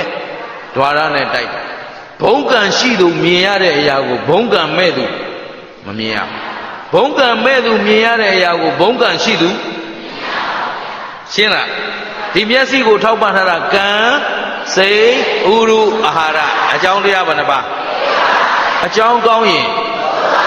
တချို့ကသေသာသွားတယ်အနိဋ္ဌာယုံဘာတစ်ခုမှမမြင်ဘူးရှင်းလားမကောင်းတဲ့သတင်းဘာတစ်ခုမှမကြားဘူးသူနာထဲမှာမကြားလိုက်ဘူးစိတ်ဆင်းရဲမဲ့အလုပ်ဆိုဘာတစ်ခုမှမတွေ့ဘူးရှင်းလားအဲ့ဒါဘာကွာသွားလို့အတိတ်ကံသင်္ခါရအကြောင်းတရားအမလီမုဒုံဒါမှမဟုတ်ထုံတယ်လို့ပြောတယ်အတိတ်ကံသင်္ခါရအကြောင်းတရားပြန်ပြောအဲ့ဒီအကြောင်းတရားကွာတဲ့အတွက်ဝิญဉ်ချင်းလည်းမတူဘူးနာယုတ်ချင်းလည်းမတူဘူးသလယရဏချင်းလည်းမတူဘူးမပြောလို့မဖြစ်တော့ဦးဇင်းကနေရာတိုင်းပြောခဲ့လို့ကြော်ချလာသလယရဏမတူဘူးဆိုတရားမျက်စိဆွမ်းအားခြင်းကိုတူလားဘာကွာနေလို့အတိတ်သင်္ခါရအကြောင်းပြန်ပြောအတိတ်ကံသင်္ခါရအကြောင်းတရားအခုဒီမှာကြည့်ဥဒုမင်္ဂလာမျက်မှန်တတ်ဟုတ်တယ်နော်မျက်မှန်တတ်တဲ့လူနဲ့မတတ်တဲ့လူဘယ်သူကကံကောင်းမျက်မှန်မတတ်တဲ့လူကဒါဖြင့်မျက်မှန်တတ်တဲ့လူကမရတော့ပါသွားပြီကျုပ်တယောက်တည်းမဟုတ်ဘူးဒါကံကူခေါ်တယ်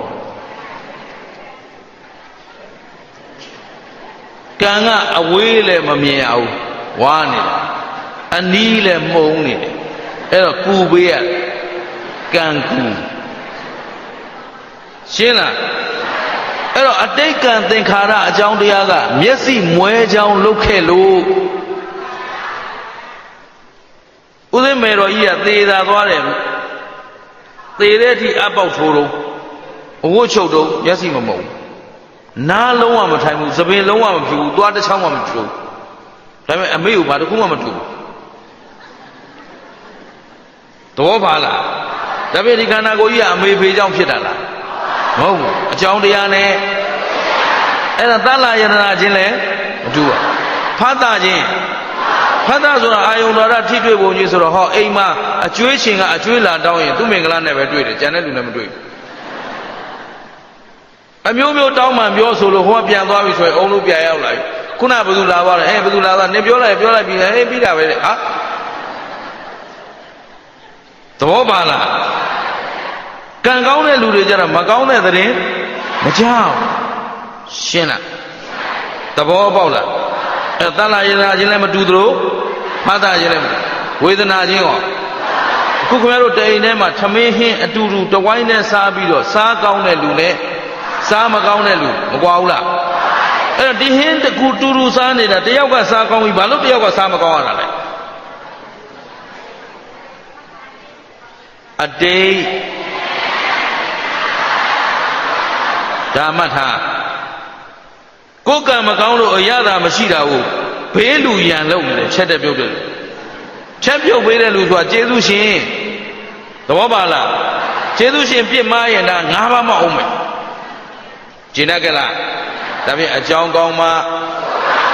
အဲ့တော့အာယုံလေးဘာထိတွေ့မှုဘာလားသတိပညာသာမရှိရင်တို့မှားပြီးရင်မှားအောင်မှာကြည့်ဟောဒီတထေးကုံတယ်ကြီးကကုံပိတ်တာဖြစ်လာတဲ့ပုဂ္ဂိုလ်ကဖွဲတွေကိုဖွဲမီးတွေကိုခေါင်းပေါ်ကိုပက်လောင်မြိုက်တဲ့ဒုက္ခခံနေရတယ်ဟုတ်ပြီနော်အဲ့ဒါဘယ်သူတွေ့တော့လို့ဆိုရှင်မမောက္ကလံကိုတော်မြတ်ကြီးကတောင်းစဉ်လှဲ့လေပြီးတော့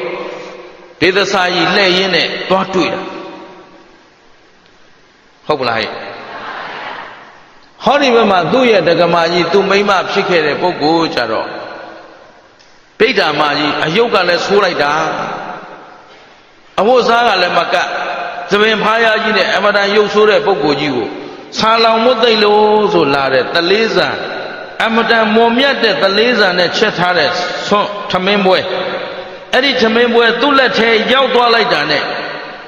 လောက်တွေအကောင်ကောင်နဲ့မစင်သွေးပုတ်ပြည်ပုတ်တွေရောမွေထားတဲ့မစင်ပုံကြီးဖြစ်သွားတယ်အလွန်ဆာလောင်နဲ့မွတ်သိမ့်တဲ့ဝေဒနာခံစားရတော့ဒီမစင်ပုံကိုအာရပါရလွေးနေတယ်ဒီပိဋ္ဌာမကြီးကသဘောပါသလားဒါဖြင့်ဂုံတယ်ကြီးရဲ့အမျိုးသမီးမိန်းမပိဋ္ဌာမကဘာစားလဲမစင်မရိုးရိုးမဟုတ်ဘူးနော်ဟမ်လောက်တွေတဖွာဖွာနဲ့ကျင်ကြီးကျင်ငယ်တွေရောနေတဲ့ဒါသူတို့ကသူ့အတွက်အလွန်မြိန်တဲ့အစားအစာကြီးလိုပဲစားနေရဒီလိုလုံးမစင်နေပွားဟုတ်ပလားနောက်ဒီတယောက်ဘယ်သူတော့သားလောက်တဲ့လူကြတော့မိသားစု၄ယောက်ဒီမှာ၄ယောက်လုံးပိဋ္ဌာဖြစ်နေတာသားလောက်တဲ့လူကဘာလဲဆိုသူ့ကိုယ်သူရဲရဲနေနေတဲ့တန်တူကြီးတွေနဲ့နှစ်ဖက်နဲ့တခါတည်းသူ့ခေါင်းသူရိုက်ခွဲနေတာရှင်းလားဟဲ့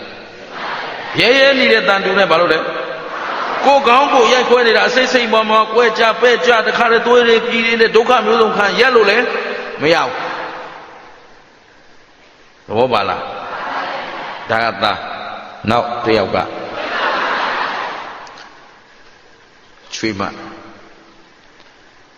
ချွေးမလုပ်တဲ့လူကြတော့လေလက်သေးအရှိကြီးတွေနဲ့သပင်ဖားရနဲ့မျက်လုံးပြူးကြောင်ကြောင်ဟုတ်ပြီနော်ကိုနောက်ကလေကုတ်ကြောသားကိုသူ့လက်သေးနဲ့သူဆွဲဖက်အသားမြောင်းမြောင်းထားနေတာတော့အဲ့ဒီသူ့အသားတွေသူပြန်ကြိုက်စားအဲဒီလိုပိဋ္ဌာမျိုးတွေခင်ဗျားတို့ပြန်မျက်ဝါးထင်ထင်မြင်ရရင်ဘယ်လိုဖြစ်သွားလန့်တက်ပြီးတောင်သေသွားအောင်သဘောပါလားဟိုကတကူအဋ္ဌိပတ်အမတန်ကြီးတဲ့ရှင်မာမောက္ကလံကိုတော်မြတ်ကြီးတွေ့လို့ကြည်ပြီးတော့ဩရှင်မာမောက္ကလံကိုတော်မြတ်ကြီးကဒုဘုရားသာသနာတော်မှာအလွန်အားကိုးရတယ်အခုလည်းရှင်မာမောက္ကလံကိုတော်မြတ်ကြီးကျေးဇူးကြောင့် ဦးစင်းကဒုဒကာဓမ္မတွေကိုလမ်းမှန်ပေါ်ရောက်ဖို့အတွက်ဒီလိုတရားတွေနော်ဟောရတယ်ဦးစင်းရှာကြံလှုပ်ကြံပြောနေတာလားအရှိအမှန်တရားတွေခမည်းတော်များကြိုးစားလို့ကမ္မစိတ်ဓိတွေရအောင်ကြိုးစားလို့ဣတိဝိဒအဘိညာဉ်များရရင်အခုသွားကြည့်လို့အခုရှိသေးတယ်ဒီပိဋကတွေ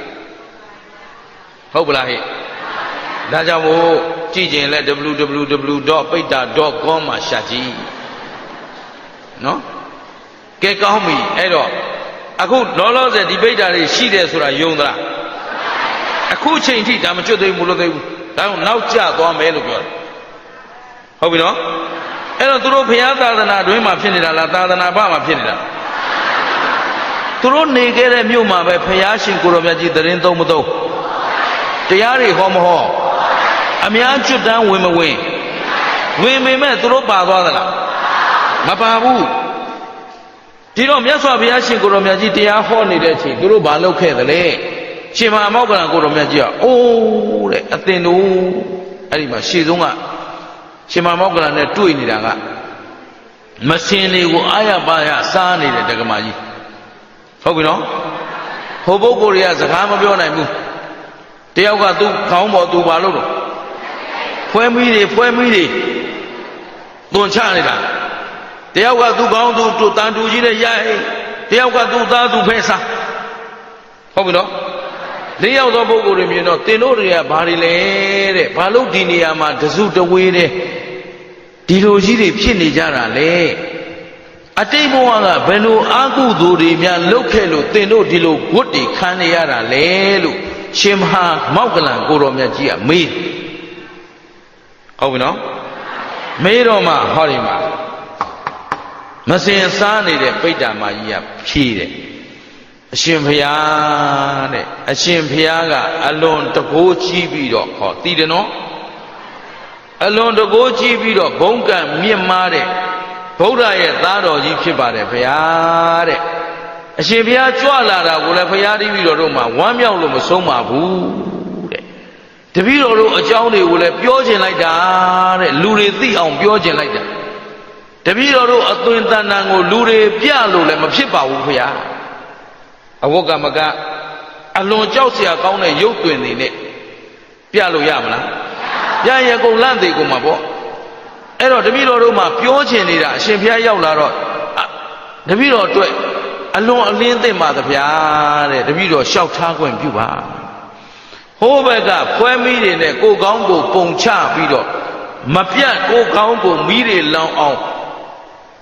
ဒုက္ခခံစားနေရတဲ့ပိဋကကြီးကဘုရားတပည့်တော်မရဲ့အရင်ဘဝက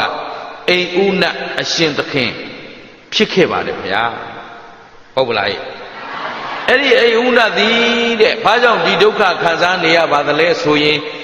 တပည့်တော်တို့မိသားစုတင့်တောင်တင့်တယ်နေနိုင်ရေးစားနိုင်ရေးအတွက်လူချင်းတူတူသူချင်းမြမြချမ်းချမ်းသာသာနေရဖို့အတွက်အဲ့ဒီတပည့်တော်ရဲ့ခင်မွန်းတဲ့ကြီးကဆံအယောင်းဝယ်လုပ်ပါတယ်ဖရာအယောင်းဝယ်လုပ်တယ်လာပြီ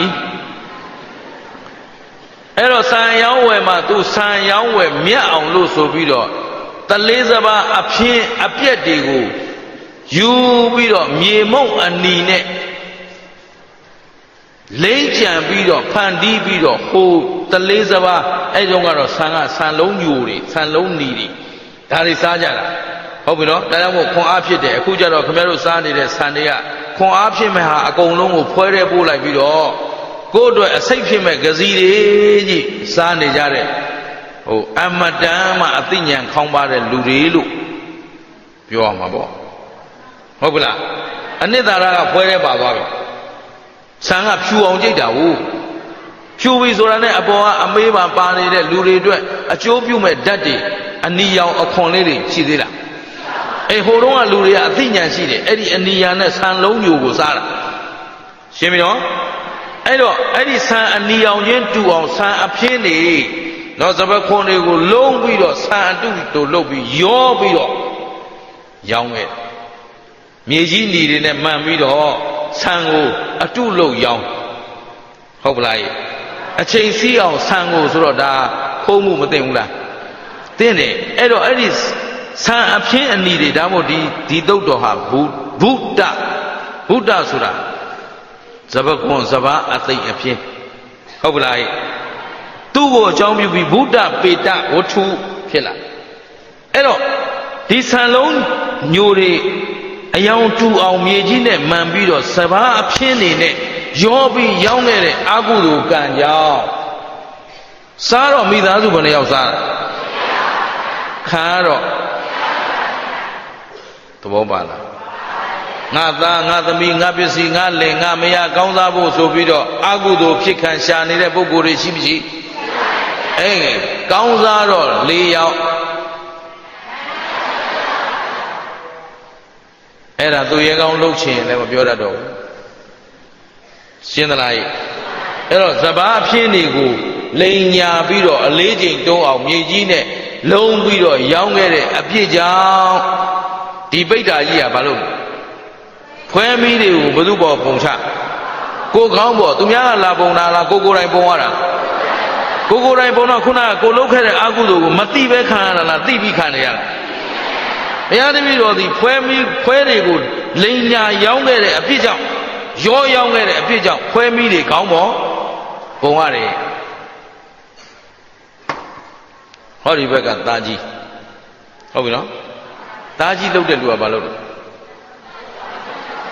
တန်တူတန်တုတ်တွေနဲ့ကိုကောင်းကိုရဲရဲနီနေတဲ့မိဖုတ်ထားတဲ့တန်တူတွေနဲ့ကိုကောင်းကိုအဆက်မပြတ်ရိုက်နေတယ်အဲ့ဒီပုဂ္ဂိုလ်ကတော့တဲ့သားကြီးကအိမ်မှာသူ့တငယ်ချင်းတွေလာပြီးတော့လဲကြပတ်ကြစားကြတောက်ကြတင်တာပေးပါညာပျော်ပွဲရွှင်ပွဲလှုပ်ချင်လှုပ်မှာပေါ့အမေကမကြည့်ဘူးညူစုလို့ဆူရကောင်းလားဆိုပြီးတော့ဟိုမှာနွားလှဲချီတဲ့တရေကျိုးနဲ့အမေခေါင်းကိုရိုက်ခဲ့ဟုတ်ကလားဘယ်သူခေါင်းရိုက်တယ်အမေခေါင်းကိုသူ့တငယ်ချင်းတွေကိုညူစုရကောင်းလားဆိုပြီးကိုမိခင်ကိုပြန်ပြီးတော့ခေါင်းရိုက်ခဲ့တဲ့အပြစ်ကြောင့်အခုဘာဖြစ်တော့ကိုခေါင်းကိုရိုက်ခွဲနေရတဲ့ပိဋ္ဌာရှင်းသလားတူသောအကျိုးအခုအဲ့ဒီပိဋ္ဌာကြီးခုမှမှားပါပြီလို့အမိတောင်းပန်လို့ပြင်းချင်းစင်ချင်းဘာဖြစ်သွားပြီနောက်ကျသွားပြီနောက်တစ်ယောက်ချွေးမဘာလို့ကိုယ်အသားတွေကိုဖက်စားအဲ့ဒီချွေးမလောက်တဲ့လူရဲ့အပြစ်ကတော့မိသားစုအတွက်စားဖို့တောက်ဖို့ထားတဲ့အမဲသားတွေနော်စုထားတဲ့အသားပေါ့လေအချောက်ခံထားမယ်ဖုတ်ထားမယ်ကြော်ထားမယ်အားလုံးစားဖို့အသားကို तू ကကိုးစားမိဖို့ရောက်နေနေရတာဟုတ်ပြီနော်ကိုးစားတော့အသားတွေရော့သွားမလောက်တပတ်တစ်ခါလိုက်တဲ့တနေ့တစ်ခါဈေးဝယ်ရတဲ့အခါကုန်ကြစည်များလာတော့အိမ်ကမေးမယ်ဒီသားတွေဘယ်ကြောင့်ပြတ်သွားလဲဘယ်သူခိုးစားလဲနင်စားသလားဆိုတော့မစားဘူးပေါ့ခိုးစားပါတယ်ဆိုမှတခိုးကဝန်ခံမလားတခိုးကဘယ်တော့မှဝန်ခံရုံထုံးစံမရှိဘူးဒီတော့ तू မခိုးဘူး तू မစားဘူးနောက်ဆုံးအားလုံးယုံအောင်ကြိမ်ပြောလိုက်တယ်အကယ်၍များဟောဒီအသားတွေကို तू ခိုးစားမိခဲ့ရင်တဲ့ဖြစ်လေရာဘဝမှာကိုယ်အသားကိုဖဲ့စားရတဲ့ပုဂ္ဂိုလ်ဖြစ်ရပါစေသာရှင်းလားအဲ့တော့ခိုးလဲစားတယ်မှုသားလဲပြောတယ်ကျိန်လဲအပြစ်ဘယ်နှမျိုးသုံးမျိုးသောအပြစ်ကိုပြုခဲ့တဲ့အတွက်ဟာဒီပိဋ္ဌာမသည်ဘာလုပ်နေရလဲကိုယ်ခန္ဓာကိုယ်ကအသားတွေကိုဖဲ့ပြီးစားနေရတယ်သူများကလာနှိမ့်ဆက်တယ်ဆိုကြည်ကောင်းသေးတယ်နော်အခုဒီပုဂ္ဂိုလ်၄ယောက်ကဘယ်သူကိုဘယ်သူချနေရလဲကိုနှိမ့်ဆက်နေရတာကိုတိုင်ကိုလှုပ်ထားတဲ့အပြစ်တိုင်းကိုမခံရဘူးလားသူချိန်ခဲ့တဲ့အတိုင်းသူမစားရဘူးလားစားနေရတယ်စကားတော်မပြောနိုင်ဘူးသူ့သားသူဖဲ့စားနေသက်သာခွင့်ရပါမယ်ချမ်းသာပါမယ်အဲ့ဒါကြောင့်ဒုက္ခတိဆိုတာချမ်းသာလုံးမရှိတဲ့နေရာနောက်ဆုံးဒီမှာပြောတော့ဘုရားတပည့်တော်မသည်တဲ့အိဥဏအရှင်သခင်ဤ ဇနီးမယားဖြစ်ခြင်းကြောင့်ဒီအိမ်ရဲ့အမှုကိစ္စအဝဝကိုစီမံကွပ်ကဲရတဲ့ပုဂ္ဂိုလ်ဟုတ်ပြီနော်အဲ့တော့ပုဂ္ဂိုလ်ဖြစ်တဲ့အတွက်အလူခံတွေဘာတွေလာတဲ့အခါကျသူ့စီလာတာပေါ့ဟုတ်ပလားအဲ့တော့အလူခံတွေလာပြီးရက်ွက်ထဲကပရိဟိတအသင်းတွေကလာအလူခံပြီဆိုတော့သူ့အိမ်မှာ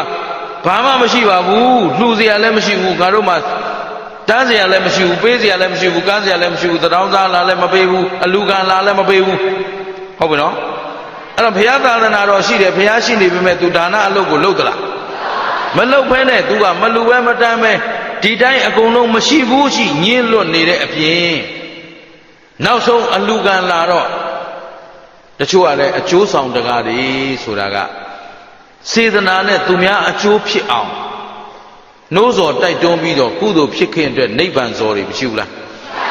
ဒါနဆိုတာကိုယ်တိုင်လည်းပြုရမယ်သူများပြုအောင်လည်းတိုက်တွန်းရမယ်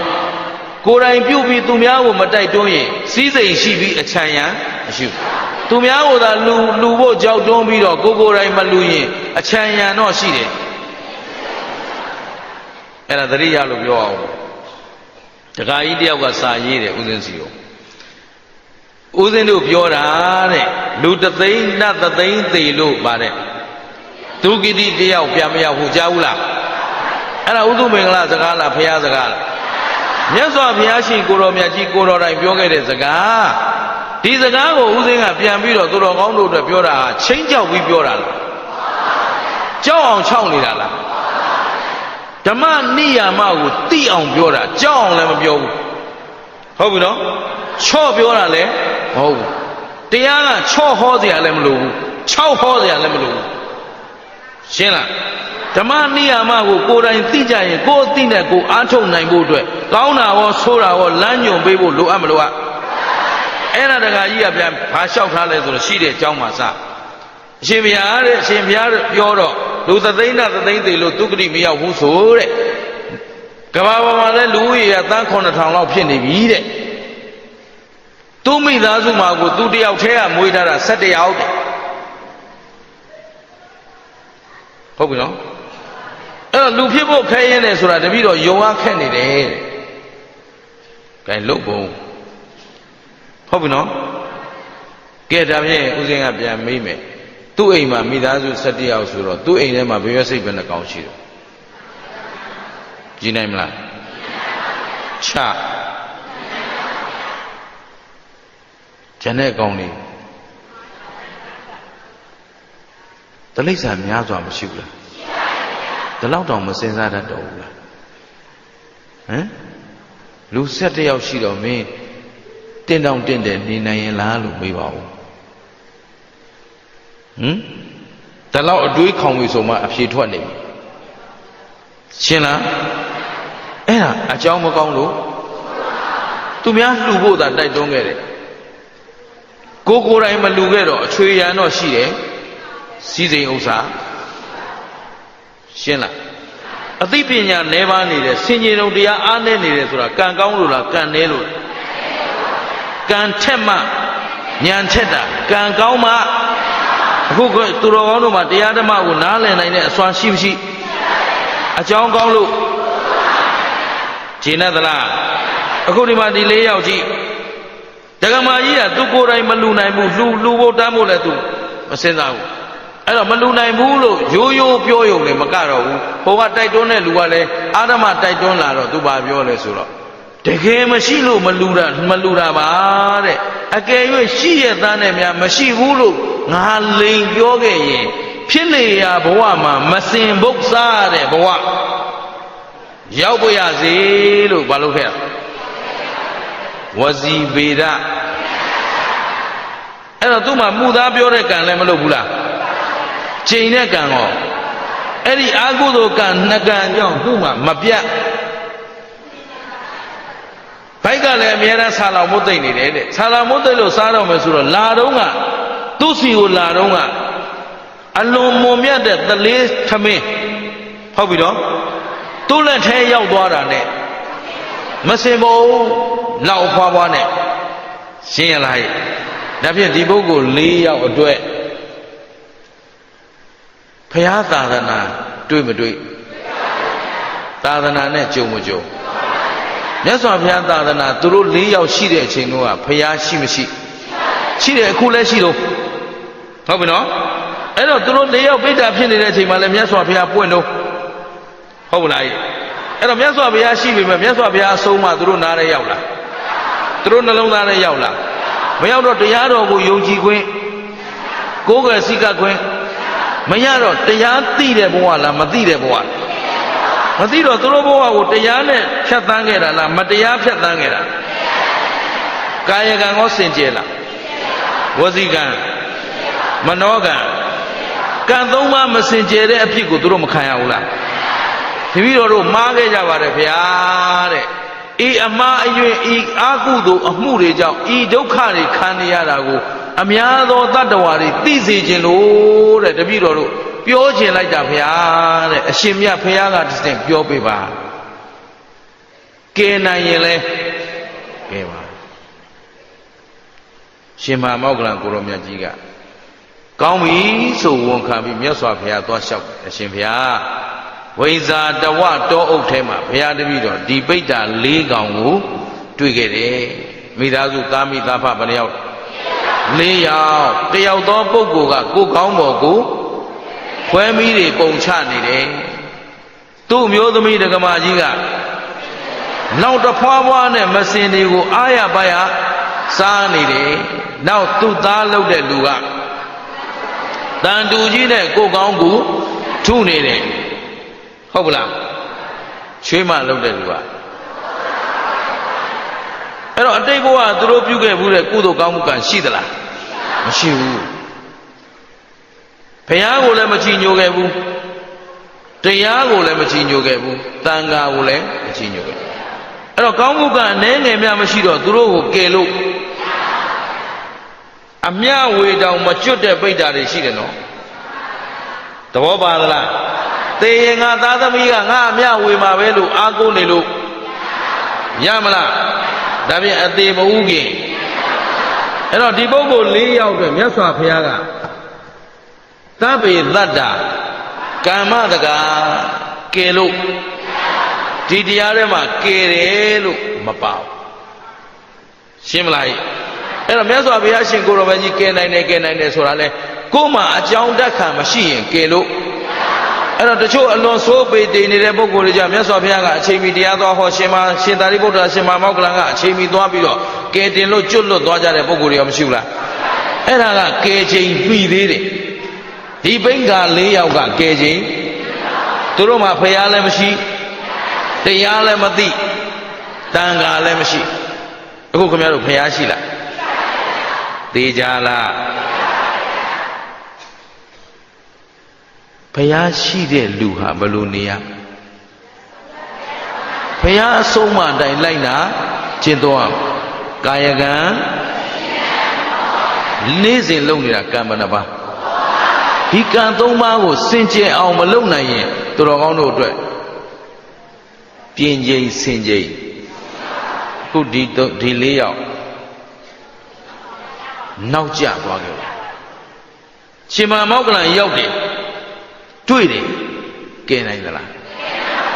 အဲ့တော့တရားတက်ခံအလင်းမရှိတဲ့လူကိုကယ်လို့ဒါဖြင့်အခုတော်တော်တို့တရားနှလုံးသွင်းကြဖို့လိုအပ်မလိုအပ်အဲ့တော့ဒီဘဝရဲ့အနှစ်သာရသည်တရားဟုတ်ပလားအခုတော်တော်တို့လူဘဝရောက်လာတဲ့အနှစ်သာရပါလားဘာနဲ့နေမလဲတရားနဲ့ဘယ်လိုနေမလဲကဲဘာအားကိုးနေကြမလဲဩရတော့မယ်ထုံးစံတိုင်းဘာအားကိုးနေကြမလဲတရားကိုအားကိုးနေမယ်တရားကိုဘယ်လိုအားကိုးမလဲ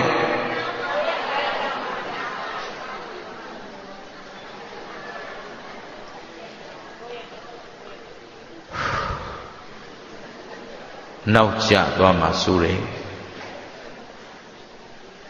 မုဒ္ဒုနောက်ကျသွားမှာဆိုတယ်တို့တရားဓမ္မတွေဦးဇင်းကောင်းကောင်းသိပါတယ်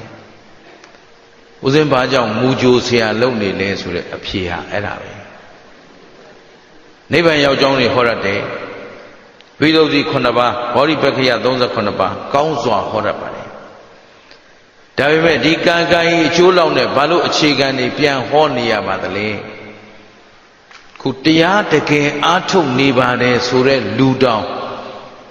တရားဘလို့အားထုတ်တုံးလို့မေးရင်မဖြေတတ်တာလေတပုံကြီးအာနာပါနာရှုပါတယ်ဖေဟာပြီးတော့ပေါ်တဲ့စိတ်ကဘာတွေလျှောက်ဖြေမှမသိဘူး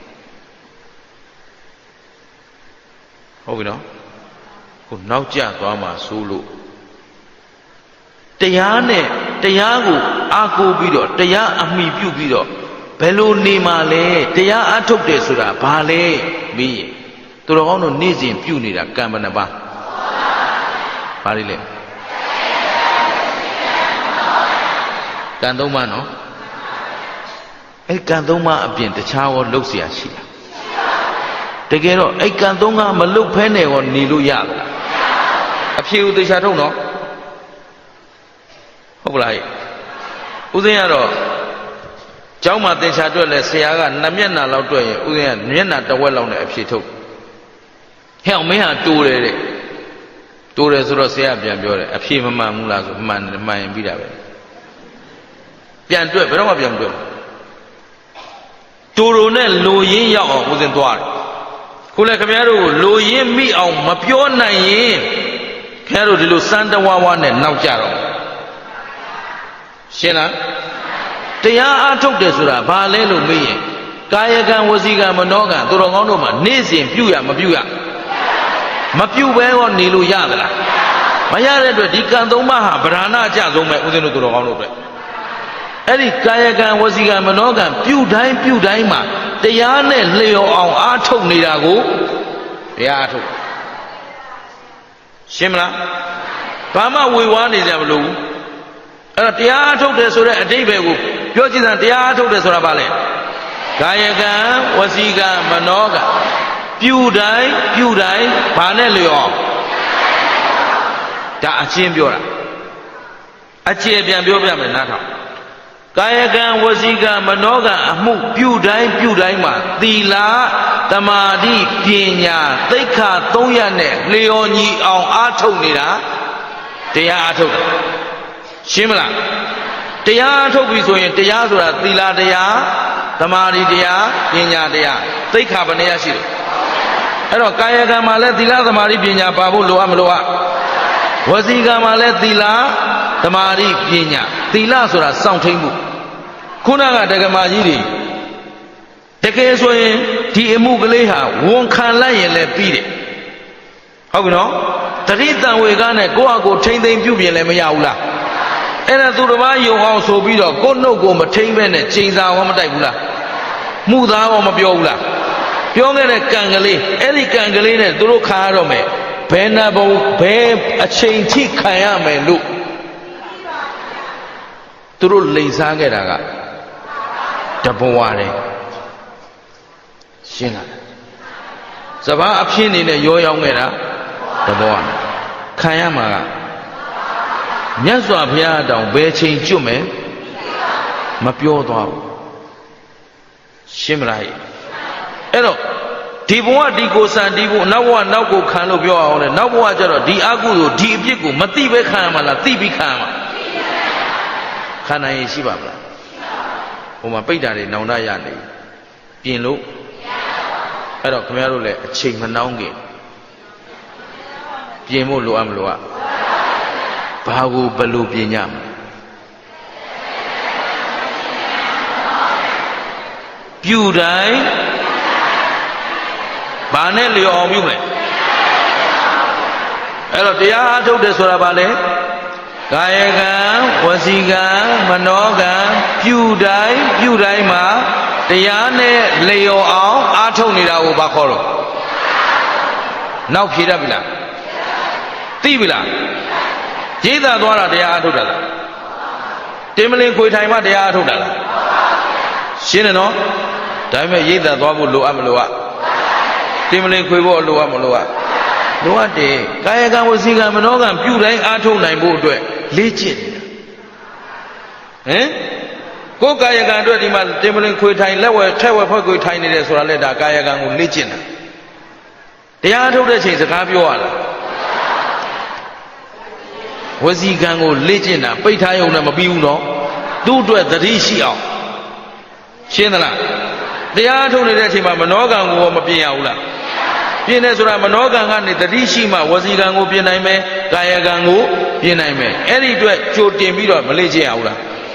အဲ့တော့တင်မလင်းခွေးထိုင်နေတဲ့ရိတ်တာသွားတယ်ဆိုတာလေ့ကျင့်တာဟုတ်ကလားဟဲ့အဲ့ဒီအလေ့ကျင့်ကိုရက်သေးရတဲ့မှာနေတဲ့အချိန်တိုင်းမှာဒီအလေ့ကျင့်တိုင်းစွဲမြဲပြီးအားထုတ်ဖို့လိုအပ်မလိုအားကျင့်သလားဘုရားတို့အသက်60ကျော်အခုရှိဦးမယ်ထင်ပါတယ်တရားကျော်နေပါပြီဒကမာကြီးတယောက်တွေ့ဥပါတယ်အဲ့ဒီမေတော်ကြီးဟာသူ့အိမ်ဝင်းလေးထဲမှာကျေးဇူးရှင်မိုးကုတ်ဆရာတော်ဘုရားကြီးရဲ့တရားတော်ကိုအမြဲတမ်းသူ့နားလေးမှာဖွင့်ထားတယ်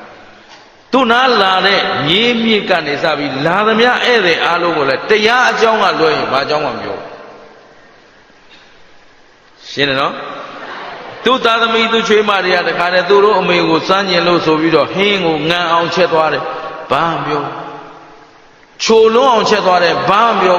သူတင့်တဲ့လောက်စားပြီးသွားစားလုံးဝမထဲဟင်းကျိုးဟုတ်လုံးဝမထဲပဲနဲ့ပေါ့ပေါ့ကြီးချက်သွားတယ်ဘာမှမပြောတော့ပါလားဘာနဲ့ပဲနေ